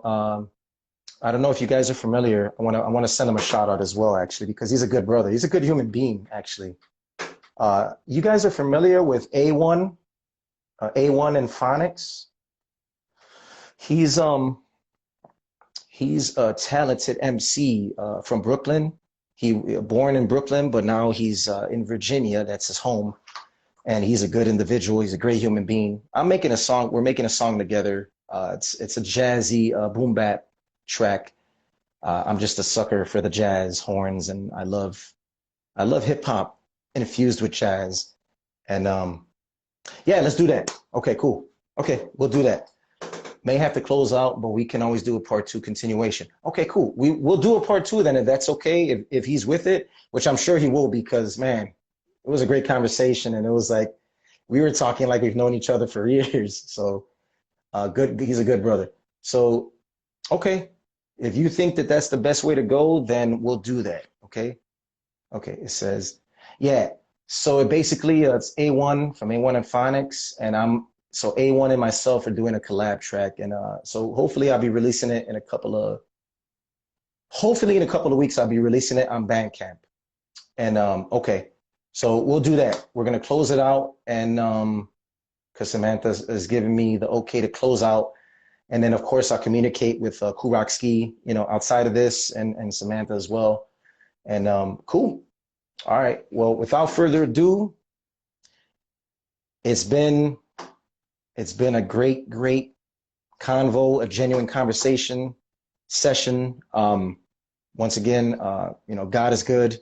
Number one, God is good as always, and he blessed me to be with Kool Rock-Ski and link me up with great human beings such as Samantha, and again, we'll have you on as a guest as well, my brother. Okay, so we're gonna have on the guest in the future. I'll link up with you as well, and City the Great is his name. So I'll set up something with you, okay, man? Oh, absolutely. Oh, thank you. I appreciate that. Okay, so we'll close it out. Kool Rock-Ski, and it's like an episode of Seinfeld. I love it. It's like the phone died twice. It was almost like boom, boom, boom, but it gives a personality. So this is definitely an unforgettable episode. So, ladies and gentlemen, until the next time, I am the Bald Kid Nostalgic. Oh, no. Okay, rewind. Rewind.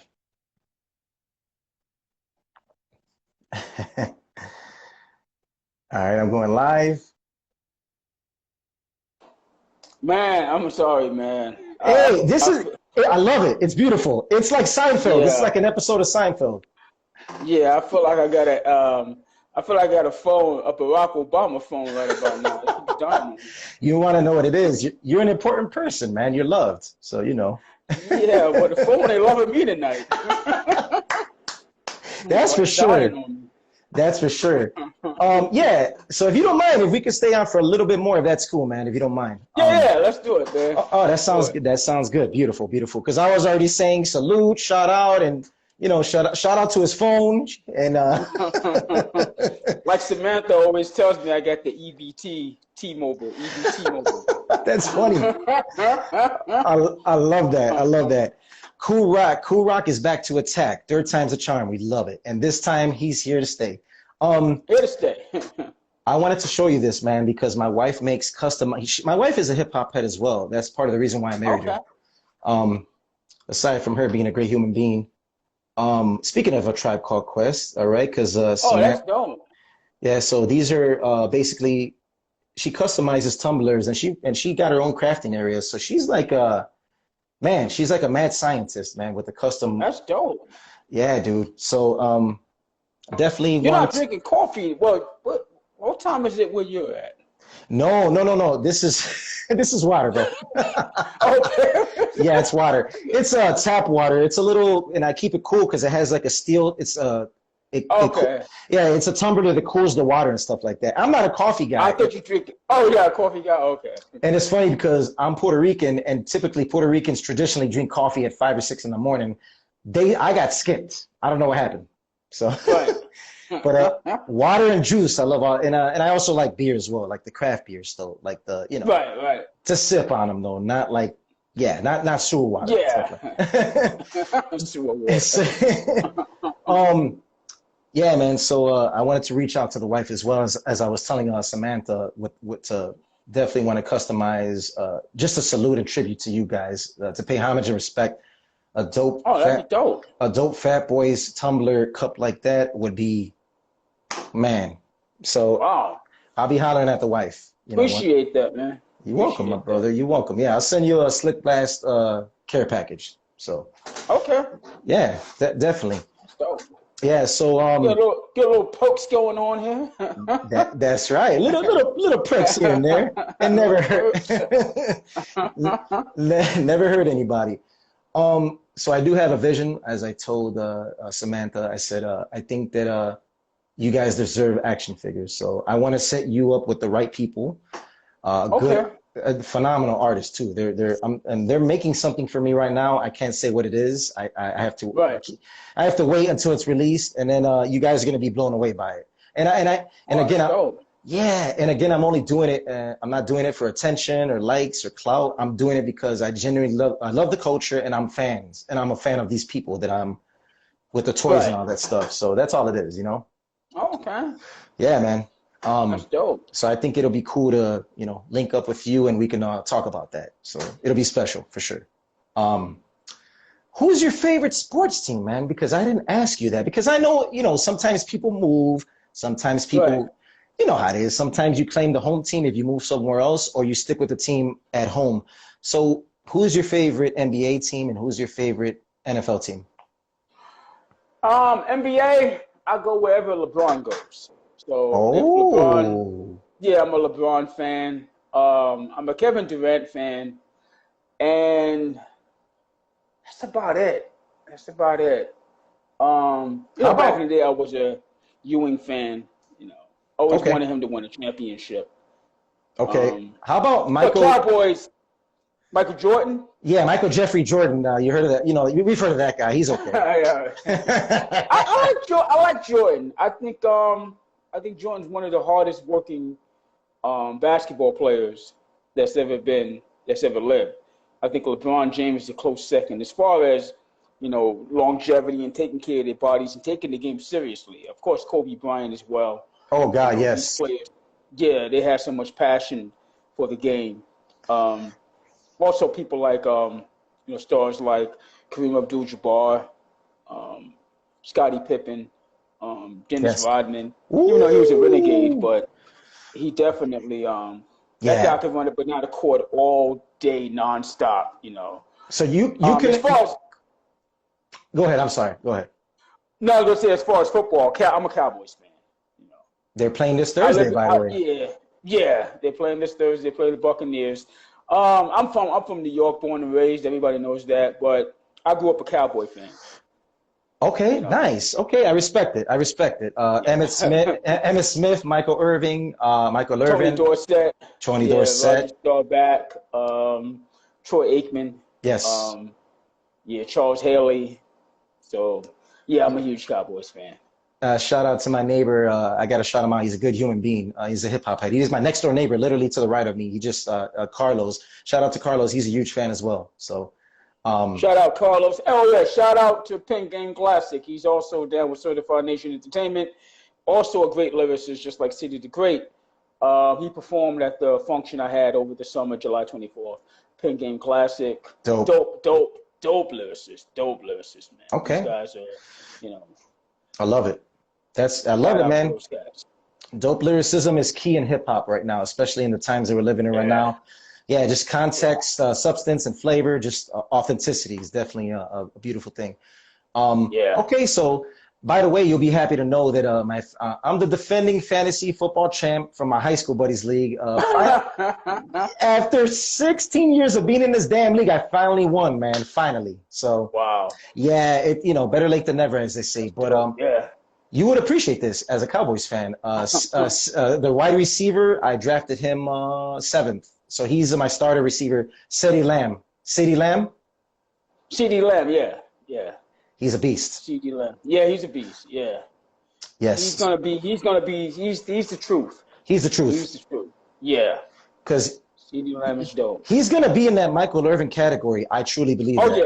Yeah. Oh, yeah. He'll be a Hall of Famer. And Michael Irvin, you know, 'cause I'm a huge Michael Irvin fan. So Michael Irvin was one of the few receivers because he was a big, strong, physical receiver. Yes. And he would go across that middle. That's where he made his money at, going across the middle. Yep. And he didn't mind getting physical. You know, guys like him and Terrell Owens, even Jerry Rice from back in the day. Ooh, that's my goal. Smith. Yes. Yeah. Yeah, Steve Smith from the Carolina Panthers went on to play Baltimore Ravens. These guys didn't mind going over the middle, you know. So these are rugged, tough receivers. Rough and rugged. Some of these guys now, they just go straight out, you know, just run. And that's it. Go for the deep ball. Yeah. Exactly. And you have to mix it up at all times. And Jerry Rice, me being a Chicago Bears fan and a diehard one, Jerry Rice is my favorite receiver of all time. So it's not about where you're from, it's just the player himself. So that's what I looked at. Right. So. Right. And because Walter Payton's like one of the greatest running backs, or probably the greatest running back in the history of the NFL. Ooh, I love it. You heard it. Yeah. He said it.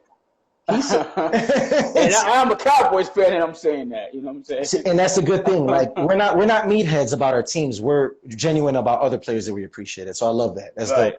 Dope. So my neighbor Charlie, by the way, Carlos. I called him Charlie. That's hilarious. Carlos said, if you ever come to Chicago, like for a Comic-Con or something like that, we'll take care of you, man. You know, we'll go out for lunch. We'll take care of you, man. Cool. Yeah, give you the treatment, man. You know. What's the kind of pizza they got there? Is it the brick oven? No, they got dude. Charles Barkley said it, by the way. He quoted it. Charles Barkley on TET. You know how he talks. And let me tell you something. Chicago got the best dining in America. That's pretty much how he sounds. Yeah, so literally, our pizza, obviously, because I don't want to be that person that starts bragging and saying, overhype it. It's one of those things. Right. When you try it, you're gonna really enjoy it genuinely. But right. So Giordano. Deep dish.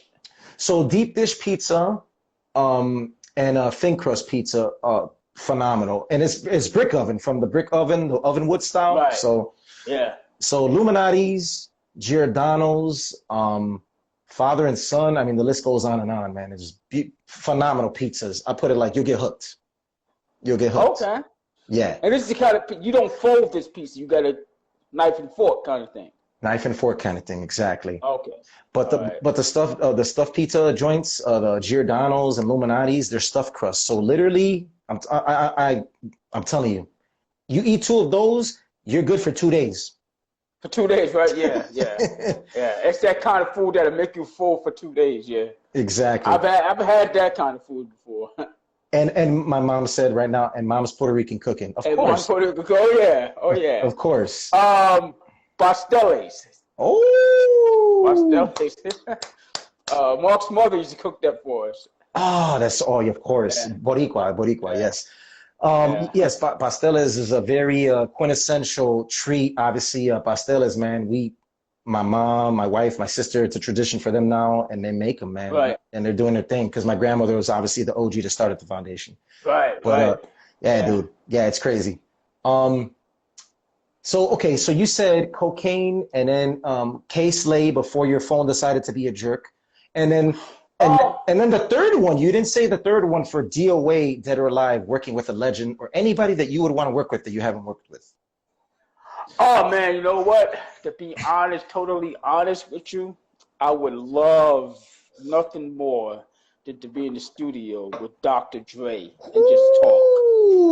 Not even make up a song, just to talk. Because man, Dre is very musically inclined. Yes, he is. Yes. You know, he's not just all about just hip-hop beats. Right. I just to pick his brain. And oh, my God. My brain as well. And just talk to Dr. Dre about music. You know, I know I've heard stories about him as far as he's not going to let you get out the studio or off the booth until it's perfected with the vocals. Yes. He's one of those kind of producers. And woof. Yeah. I love it. And it's funny because now you're reminding me, I had Master Ace on. He's also a cool dude, a genuine guy. Legendary Master Ace, New York's finest, one of New York's finest. He said the same thing that you're saying about Dr. Dre, because I asked him, who's your dream collabo, dead or alive? And he said Dr. Dre was one of the three, by the way, Kool Rock. Right. So yeah, Dr. Dre, he's definitely like I said, he's musically inclined. It's not all about hip hop beats for him. yeah, because he's got the G-funk flavor, and then he's got that New Jack Swing that he can incorporate like Teddy Riley style. He can go different avenues and different areas, And my neighbor Carlos said, "Disorderlies, how much fun!" Oh yeah, so we talked about that earlier, actually, Carlos. The first half of the show we talked about Disorderlies, so you'll definitely appreciate that first, the nuggets. Matt, yeah. Well, once again, Disorderlies is just fun to make. A lot of fun on the set. We stayed in these little apartments doing the movie. Ooh. Or while shooting the movie. Warner Brothers treated us like kings, and they gave us what we wanted. They filled my room up with video games. So I had all these arcade games in my room. Wow. So I didn't have to go out to the arcade at night. So they filled my room up with arcade games, and I donated it to the Boys and Girls Club after, when I went back home to New York. Right. After the movie was over. But we had a lot of fun. It was a whole lot of fun. It was different from shooting, from doing the Crush Groove movie, because it was a bigger budget. So it was a lot different. But we had a lot of fun. Yeah, a different animal, obviously, and then the focus was used three, obviously, Markie and Buff and you, obviously. It was you guys were the primal focus in Disorderlies versus a monumental, like, star-studded cast, right, of MCs and actors, obviously. Yeah, sharing the screen with Sheila E. and Run DMC and Curtis Blow, and who else was in the movie? New Edition was in it. Beastie Boys was in it. LL Cool J had a scene in it. So it was different, just being the main focus and the focal point of the whole movie. Right. That's beautiful. And then we got another question. Did the Fat Boys tour? Okay, it looks like the same questions. Oh, and what would it be like if Jimmy Jam and Terry Lewis produced for the Fat Boys? Okay, because I mentioned them earlier. So that's good question. Good question. Yeah. That's funny. That I don't know. I mean, that's I think Janet Jackson meets, I don't know how that would sound. They did do a song with Nas and Mary J. Blige, Love Is All We Need. Yes, they did. Nas was the feature on that song. Yes. And they produced that particular song. I don't know if Jimmy Jam and Terry Lewis can do hip hop like that. I'm pretty sure they can. Yeah. But I'm pretty sure they can. But I don't know how that would sound. That'll be something. That'll be a weird collab.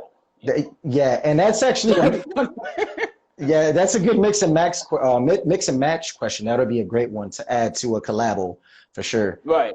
So that's basically what he just did, mix and match. So that's what the segment that we have. And again, I'm curious. Actually, I think Jimmy Jam and Terry Lewis, sorry to cut you off, would be perfect for an artist like, may he rest in peace, Heavy D.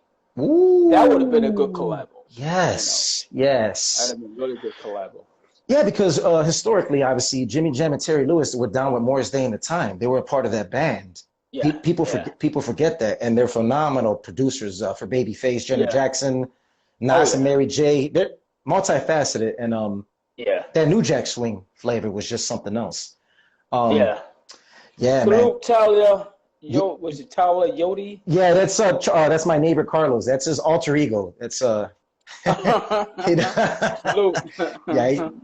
good people, man. Good human beings, and a hip hop head as well. Salute, my dude. Yeah, absolutely. So again, man, I'm just trying to manifest things as I was speaking earlier with the action figures. Just obviously you already got the shirts in control, but the action figure thing we'll talk about obviously off air, and it'll be cool, man. I think it's something I would like to be a part of, because again, it's special for me, man. There's people that make toys and they don't look like them, or it's like Right. it's like Gumby's face is melted off, and it's just his body. It's like you got to do it right. You have to take your time and be detail oriented. You know what I mean? So it's like some of the statues or the faces you see at the Hall of Fame. Right. They get enshrined to the whole. Sometimes you're like, that don't look nothing like that guy. But the Peyton Manning, you ever seen that one? He looks like his him. Head. Yo, I thought it was a joke at first. Yo, his head is like this freaking kid. He got a 10 head. He got a 10 head. Yeah. That's funny. Oh my God. I know Peyton was like, you sons of Oh my God, I love it. Yeah, it's crazy though. Like Scottie Pippen's like, he looks like he got punched from Rocky Balboa. Like his nose is to the right. I'm like, what are you doing with Scottie? Like, what is going on with Scottie Pippen nowadays? Period. What is going on with Scottie? So I'm gonna tell you, because I was an 11 game like a season ticket holder. Yeah, just 11 game holder for the Bulls. And I plan on doing it again because they got a phenomenal squad now. They got woof. Okay. Yeah. They got 2 All-Stars they just signed. So we have 3 All-Stars for the first time since 1992. So I'm stoked about it. But Scottie Pippen, to answer your question, he just came out with a whiskey. Okay. He came out with a whiskey. He's an ambassador for the Chicago Bulls currently.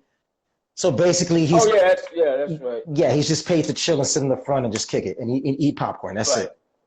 Okay. Kicking it with Horace Grant and maybe Charles Oakley once in a great while. But right. You know, so you're a Patrick Ewing fan. That's so dope. That's your.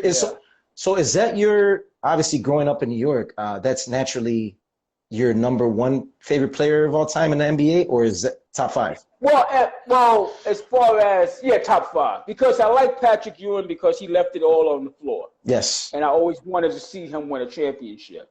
One thing about Patrick, they surrounded him with talent. Yes. They didn't surround him with great talent. You understand what I'm saying? There's good talent, there's great talent. Right. There's a difference. To me, he always needed a Mark Jackson. I think Mark Jackson, if they would have kept Mark Jackson, they probably could have won a championship. Correct.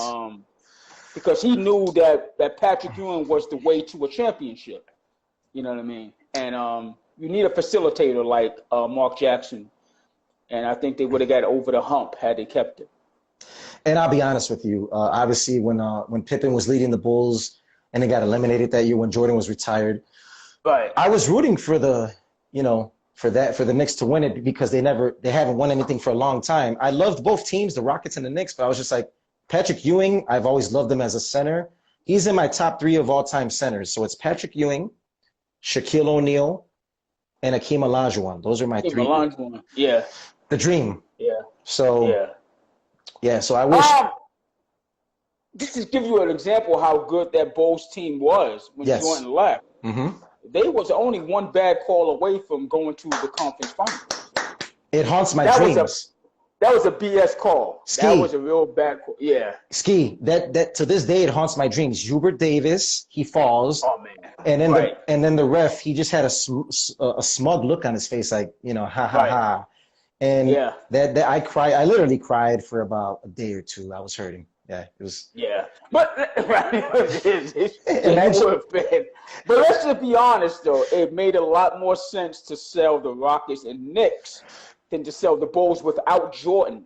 You're right. You understand what I'm saying? So it made more sense for sponsors, for ratings, for TV ratings, because they didn't think Pippen was that guy. They knew Michael Jordan was a worldwide phenomenon. They didn't think Pippen was. Yeah. So they said, well, let's just add the Knicks because the Knicks play in they play in the Garden. So the Garden is worldwide. Right. Let's see the Knicks versus the Houston Rockets. And we didn't think we'd get a treat that year with O.J. Simpson running away in a white Bronco either. So it was like we had a split screen when there wasn't no split screen. Oh man! Oh man! Kool Rock-Ski went there. Oh, that's classic. I don't think anybody expected that. We're like, wait, why is he driving? Where is he going? Is he going to the mall to shop? Why are they Dude, doing? we was watching the TV. We was like looking up and down, like. So he's wait, hold up. You just made a shot. Well, this OJ, so we were like, what is OJ doing now? Oh man, that's crazy, man. And then he stole his own memorabilia. Like, come on, like he stole his. Man. It's crazy. It's crazy. He took back his own stuff and went to jail for it. Oh man, that's crazy. Why do you think they did not rep for Markie D the right way? Who's they? Yeah, who's they? That's a good question. I mean, we don't know. Yeah, he didn't get. I think he's talking about the social media and the media itself. Accolades. Okay. Yeah, accolades. I think. I don't know. I can't put my finger on it. I don't understand what happened with the whole situation. I do know when DMX passed away, it was like plastered everywhere. Right. And listen, I have nothing against DMX. I think he's a phenomenal artist. We lost a great artist. BET, he's talking about BET, I guess. Oh, I mean, yeah. BET hasn't been relevant in my eyes since 1997. So I really don't watch BET. I think BET is probably one of the worst programs on TV. Thank you. Thank you. They don't represent anything but the really idiotic negative part of hip hop. So I really don't watch BET. Thank you for saying that. I'm glad you said it because I'm with you 200%, bro. You know why? The only dopest thing that I saw on BET for the last 5 years, as far as the awards, that's not even an award show. It was DJ Premier with OG MCs doing a freestyle, and then it goes right back to the watered down bubblegum pop stuff. Yeah. Little. With Bob Johnson on BET, it was BET. Yes. Johnny Simpson at night. You have Caribbean vibes on the weekends. Yes. You had Rap City. Yes. The Mayor. Team Summit on Saturdays. Yes. And like she said, BET used to be great, but now it's lackluster. 100%. Facts. I think it's beyond lackluster. I just think it's the I don't know. I have my memories of BET is us, Run DMC, Houdini going to BET and campaigning for BET to get a younger audience. Right. That's what they called us down there for. Right. So we was there for like 2 days, and just trying to bring in a younger audience because hip hop was about to explode. So they used us pretty much for that particular thing. And then once they got the audience they wanted, it was kind of like, whatever. We're good now, guys. You can go about your merry way. You know what I mean? So I haven't watched BET since 1998, I think. Probably the last time I watched BET. I don't know what's going on with them. Oh, man. And that's accurate because obviously in like 2000, that's when it started fizzling down and just started going downhill. 106 and Park did their thing for a while because the 2000s had some good stuff, but well, you had Free and AJ. They were pretty good. Hosts for 106 and Park, and they brought a different kind of dramatic. And even Tigger was pretty good. He was good. Yeah, Tigger's enthusiasm, his charisma. He was definitely good for Rap City for sure. Definitely. So we can all agree on that for sure. VH1 is better. Yeah, I mean, because of throwback stuff and old school stuff that they bring upon. I actually think VH1 represents hip hop better than BET. I agree. Even having the VH1 honors. You know what I mean? Like, come on. That's true. And I have to say thank you for that comment to that gentleman because Prince Markie D, honestly, I agree with that. I think BET should have honored him correctly, and they didn't do that. So yeah, absolutely. They should, BET. You guys should have. I wouldn't even say they dropped the ball on it. I just think they were pretty much just disrespectful. And wow. Okay. I'm gonna take that with me to the time I leave this earth. That they were very disrespectful, with the group. Period. But especially with the whole handling, his passing. So. They are what they are, and they'll always be that until they get better ownership. You know what I mean? Absolutely. So you guys got to do better, BT. That's all I'm saying. Step up your game, and if you're coming back with Rap City, it better be authentic, real hip hop stuff that people can. Yeah. That's it. Yeah. None of this little Twix, little Pepto Bismol, little chiclets. little little Mickey Yeah. D, you know, Right. and I all would that. like. I mean, I don't mind them bringing on the new artists, but you're gonna have a balance. You know, maybe you can have 1 week bring on the new artist, the second week, or just mix it up. Yeah. Um, but let's not do this whole thing that's just disrespecting the pioneers and the architects Yes. of this whole hip hop genre, who was even around before even we came out. The ones we look up to, Flash Furious 5, Cold Crush 4, Ooh. Treacherous 3, Yes. Fantastic Romantic 5. All these guys we looked up to, Yep. and the reason why we started rapping. You know what I mean? So No doubt. And like Samantha said, not that mumble crap. Hey, you know what? I'm gonna agree. Again, there's Samantha's a hip hop head, man, so she knows her rap. no, absolutely. And again, there's some talented young guys out now that are obviously students of the 90s and the 80s and the culture. They're doing it right. Yeah. There's only like 4 or 5 right now that I think are doing it correctly. But again, when you don't have authentic on your side and you're trying to be like the next Joe and Schmo, like Kool Rock-Ski said earlier, you're not doing anything relevant. I think you're a follower. So you have to be a leader, man. Let's elevate. You know, my pet peeve is if we talk about hip hop and how Yeah. it needs to get back to lyricism. When people say, "Well, it's out there, you got to look for it." I don't want to have to look for it. I want it to be right there. I don't have to look for it. Yeah, yeah. It's out there, you got to look for it. I'm like, no. There was a time you didn't have to look for it. No, right. Like, So you go to the music, that's, like, yeah, Sam Goody, Goodwills, like just places like that, mom and pop shops, record stores. yeah. You- We used to go to Tower Records on a Saturday night. Oh, And oh man, that was the best place to be on a Saturday. yeah. In Lower Manhattan, man, we just go to Tower Records, and they just be packed with people they're just buying records, man. It was the best time. You remember, bro, like Tower Records was so great because all the dope stuff from the UK, all the underground stuff that they wasn't played on the radio. I would go to the Tower Records here in the city in Chicago, RIP Clark Street. That's where they were on. I would kick it there. My boys would be clubbing, and they would go to me like this: "Yo, you want to go clubbing and have some beers and whatever?" I'm like, "Man, I'm at Tower. I'm at Tower Records," and they would be like, "Why?" They're like, "Oh, why are you being a lame?" I'm like, "Nah, dude, I'm at Tower Records. I'm sorry." Right. That's where I'm at. Saturday night, Tower Records was the hangout spot. Dude, go down there. Samples, right? The sample, you hear the CD before you copped it, and then you bought it. Yep.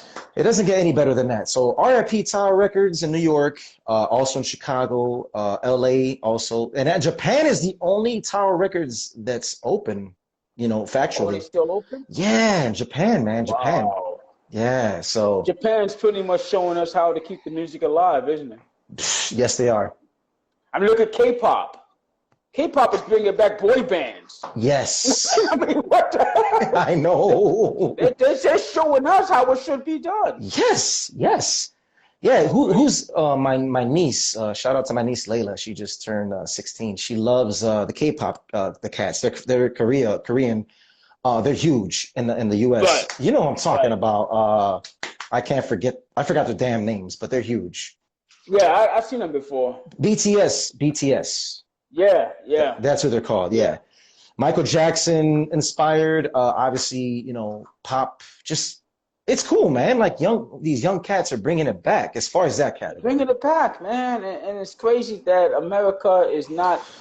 We're not. I mean, I want to say America. I think the music in America right now is at a stalemate. Right. There's no more R&B. There's no more authentic hip hop. I mean, it's just sad the way the music is going, the direction the music is going in America right now. Kool Rock-Ski, thank you for bringing up R&B, and you're gonna appreciate this. And also, Samantha, please listen to this. My wife took me to Detroit to see this R&B. He's 23 years old. His name is Mac Ayres. He's a white boy from New York. I'll put it like this: DJ Jazzy Jeff and Questlove of the Roots co-signed him as far as being a dope artist. So picture D'Angelo, Slum Village influence, like Slum Village flavor. Yeah. Robin Thicke, Justin Timberlake, a little bit of Bee Gees. Wow. And like Johnny Gill combined. That's crazy. That's So crazy. yeah, so I'm gonna send you guys the link when we're done with the show. Mac Aris, he's honestly, and I'll be honest, he's been out for about 7 years. He's the best R&B soul singer out right now, and I'm not exaggerating. From the new school, he's easily the best R&B soul singer because he does it. Jazzy Jeff once again collaborated with him on a song as a mentor. Ninth Wonder of Little Brother, the producer, obviously we know. Yeah. Ninth Wonder produced a track for him on his latest on his album. I want to hear this. I'm gonna send it to you, and you and Samantha, I promise you, you're gonna bump it so hard, and like you're gonna literally keep playing it and playing it. He's already got 5 albums out. He just came out with an album called 8 Ball. Wow. So, but Juicebox is the one to check out for. I'm gonna send you all their. I'm gonna send it to you, man. You guys are gonna appreciate it. Okay. Yeah, my mom. Yeah, because my mom, my wife, and I, we went out yesterday to visit my brother, and we're bumping Mac Aris on the way home, and my mom's like, "Oh my God, this guy's so freaking good. He's good." Right. So you'll see. That's dope. Yeah. So there's D'Angelo. There's a D'Angelo song. Remember when he's all buff and in the video? How does it feel? How does it feel? So Mac Aris has a homage song similar to that vibe and flavor, and the beat is so dope. It's a hip hop kind of beat, neo soul flavor, and it's just so smooth. Yeah, smooth, man, for sure. Wow. So I gotta send you guys to his way. You're gonna be a fan instantly, for sure. Oh, dope. Yeah, dope. Definitely. Yeah, man. Because it's true. Because R&B needs to all this. It needs to get revamped, man. Yeah. Revamping.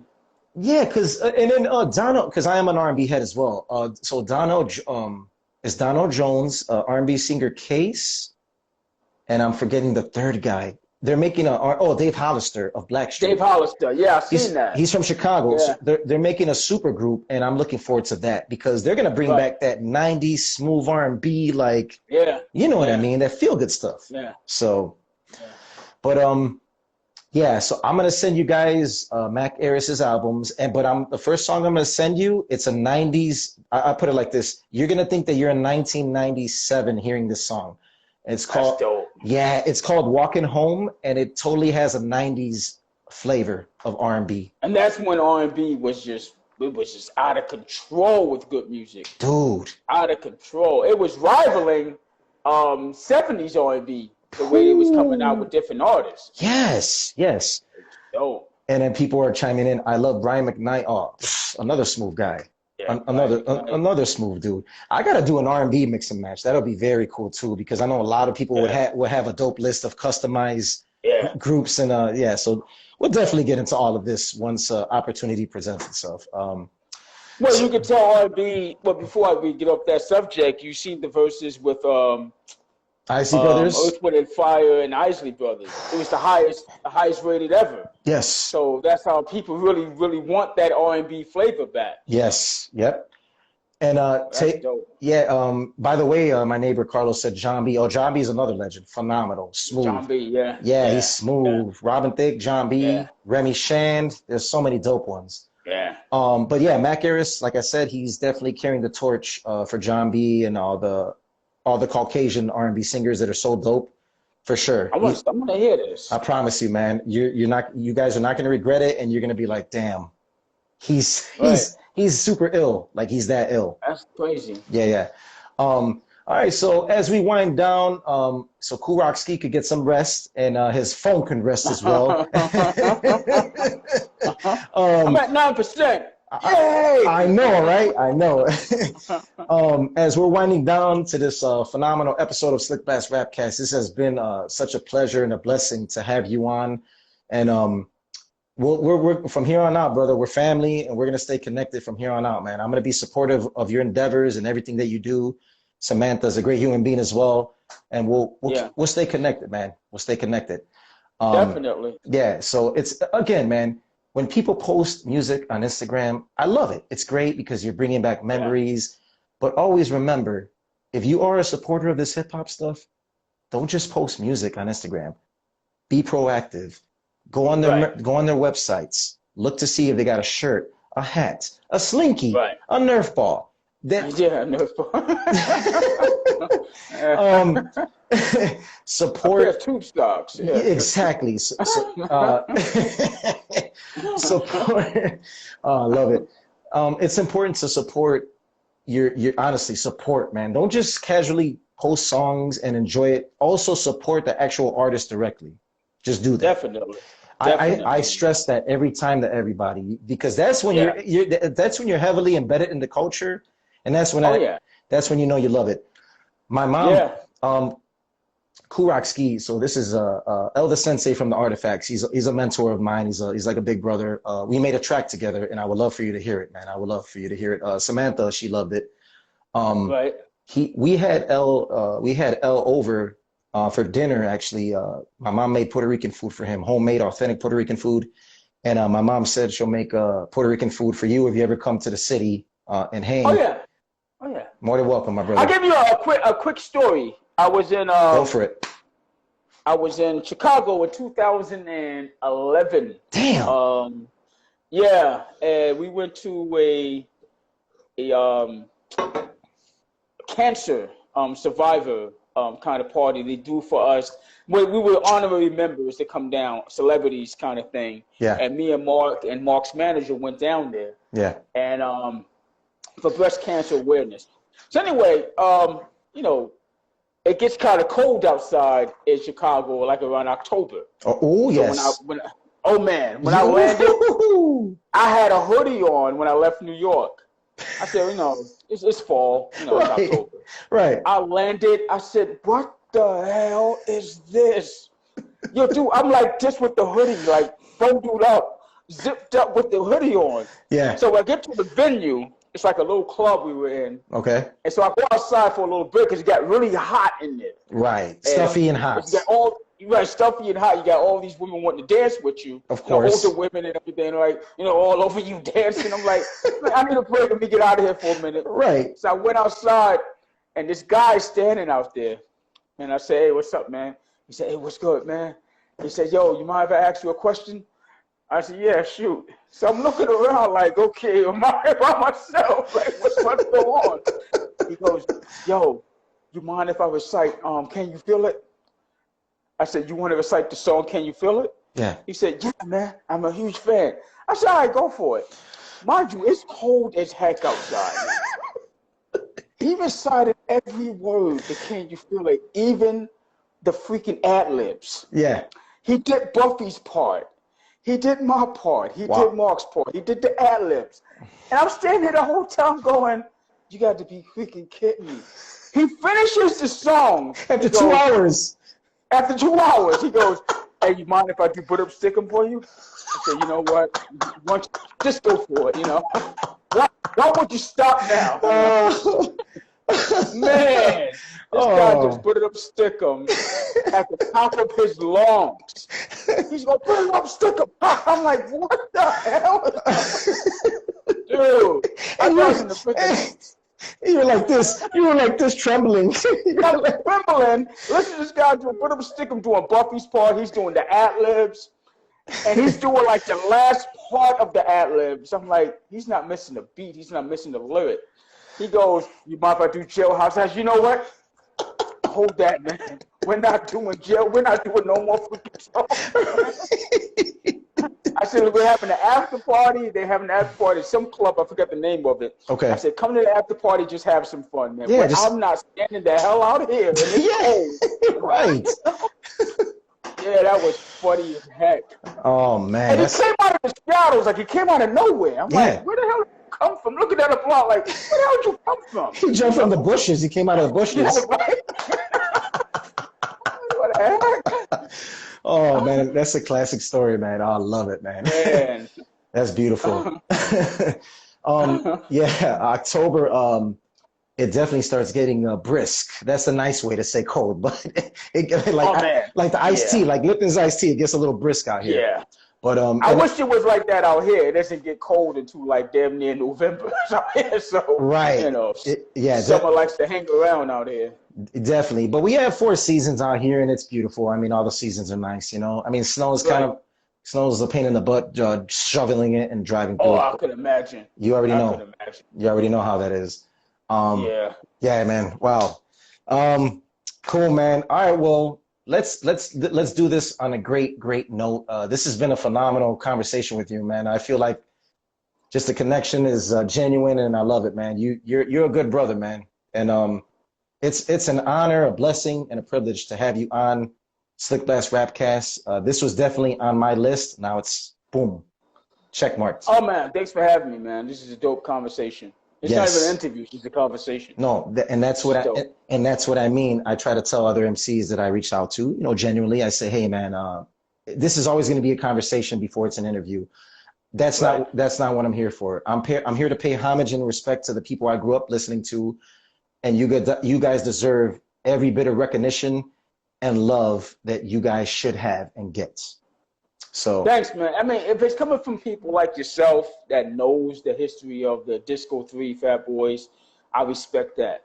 If it's coming from people who's just looking it up on Wikipedia, I'm like, dude, where'd you get that from? You know what I'm saying? That's horrible. Yeah, because then it's like, it's like, wait a minute. Yeah, so you linked up with Arsenio Hall, Chunky A. I'm like, no, they didn't. No, they didn't. Yeah.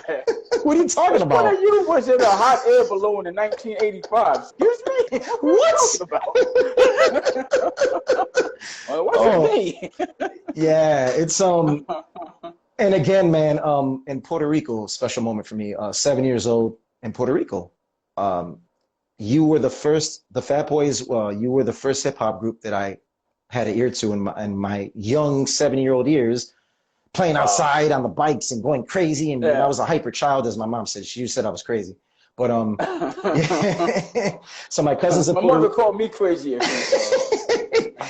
I think we came out. We came out pretty decent. Yeah, we got pretty good. Yeah, absolutely. So in Puerto Rico, long story short, in a pueblo, Pueblo is like a town. My cousins in Lajas, they had MTV Raps in Puerto Rico, and they were playing Kumo D. It was like the top 10.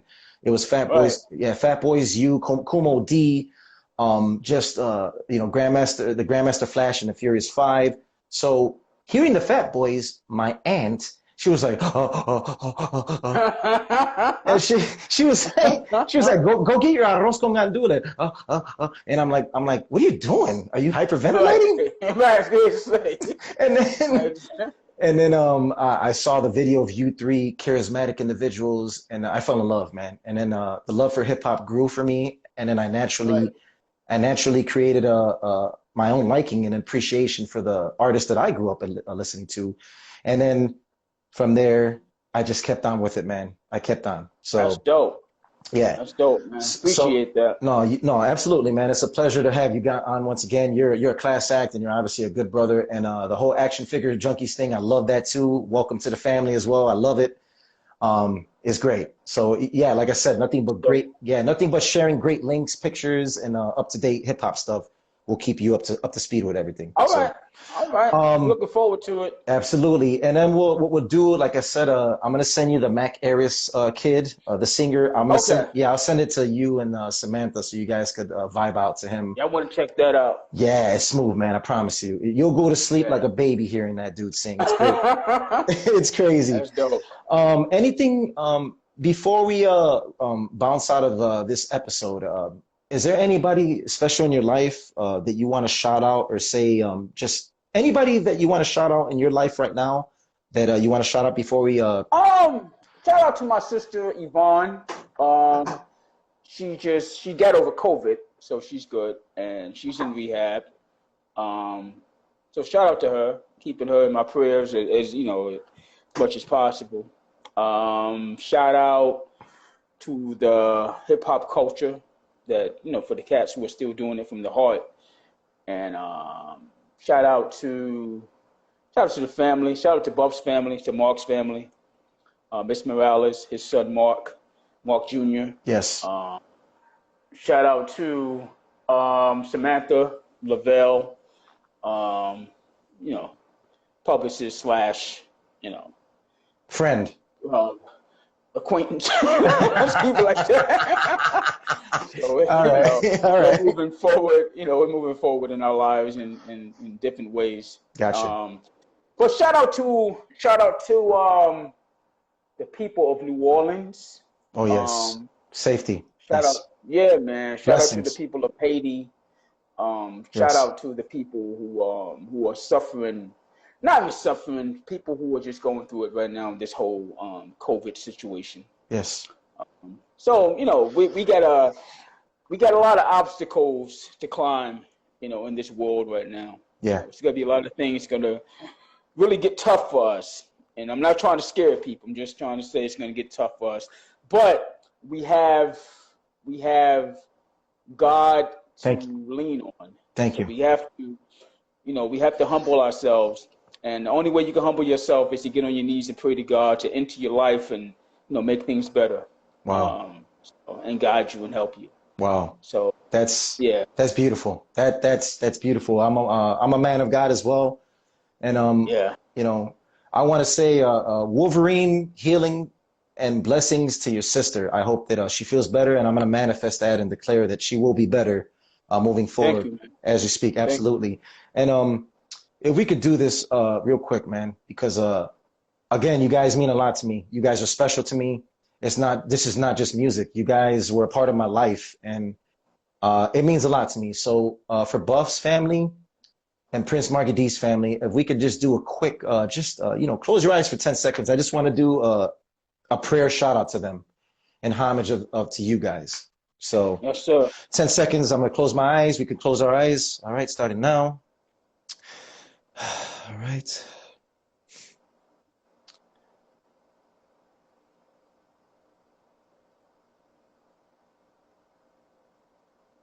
Okay. Amen. Amen. Yeah, Prince Markie D, he'll never be forgotten. Buff, those two gentlemen and you are just entertaining people, good human beings. And I thank God that the Fat Boys just did what they did for the culture of this. Thanks. We know with anything, you take it as far as you can take it. So that's with anything in life. You know, that's with work. That's with music. That's with anything in life. You take it as far as you can take it. So nobody really falls off in music. No. And, you know, you just take it as far as you can take it. Somebody else comes along and fills your spot.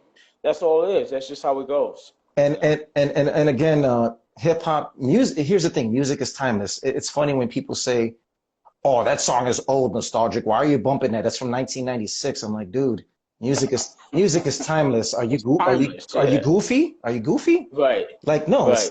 But it only happens with hip hop music. Nobody's going to say, "Why you bumping Let's Get It On" or "What's Going On" by Marvin Gaye, and say, "Why you bumping that old music?" They'll just call it classic. Or you bumping the Grandmaster Flash and the Furious 5, The Message. It's like, yo, man, that's old, man. Why you bumping that old music? Really? Yeah, they have problems and they ain't hip to the music thing. They obviously don't know what they don't know what time it is, as my pops used to say. So my man, again, thank you for everything. We appreciate you being on SlickBlast RapCast. I'm going to be posting this and spread it to everybody that didn't get a chance to listen. For everybody that's coming home from work, late shift, check this conversation out. This wasn't an interview. This was two human beings just showing love and appreciation for the culture. And just vibing. Just vibing out. Make sure you edit out the part when the phone went out. I don't know how I could do that, to be honest, but they're going to forward that part. Don't worry about it. It was literally, it makes, you know what? It makes the episode even more special, I think. It gives a personality. Right. So, Kool Rock-Ski, man. Again, we'll stay connected from here on out. And obviously, you're part of the, Action Figure Junkies family now. Welcome to that. Man. I'm glad you're a part of it. And I'm going to send you Mac Aris so y'all can vibe out before you go to bed, relax, smooth. And I'll keep in touch about the action figure stuff because I want to bring this to life. I really do. Okay. We got to do this. What's up, man. Okay. That's what's up. I just want to help you in the right direction. And then, you do what you got to do, but I want to be at least a part of introducing you to the people that I'm blessed to know. I appreciate that, man. You're welcome, I my brother. appreciate it. Yeah, man. Blessings, we got to bless each other. That's what it's all about. So. Yeah, definitely. Definitely. All right, my brother. God bless you, man. Much love to you. Okay, man. We'll keep in touch. All right, man. All right, brother. Peace, man. All right. All right. God bless. All right. All right.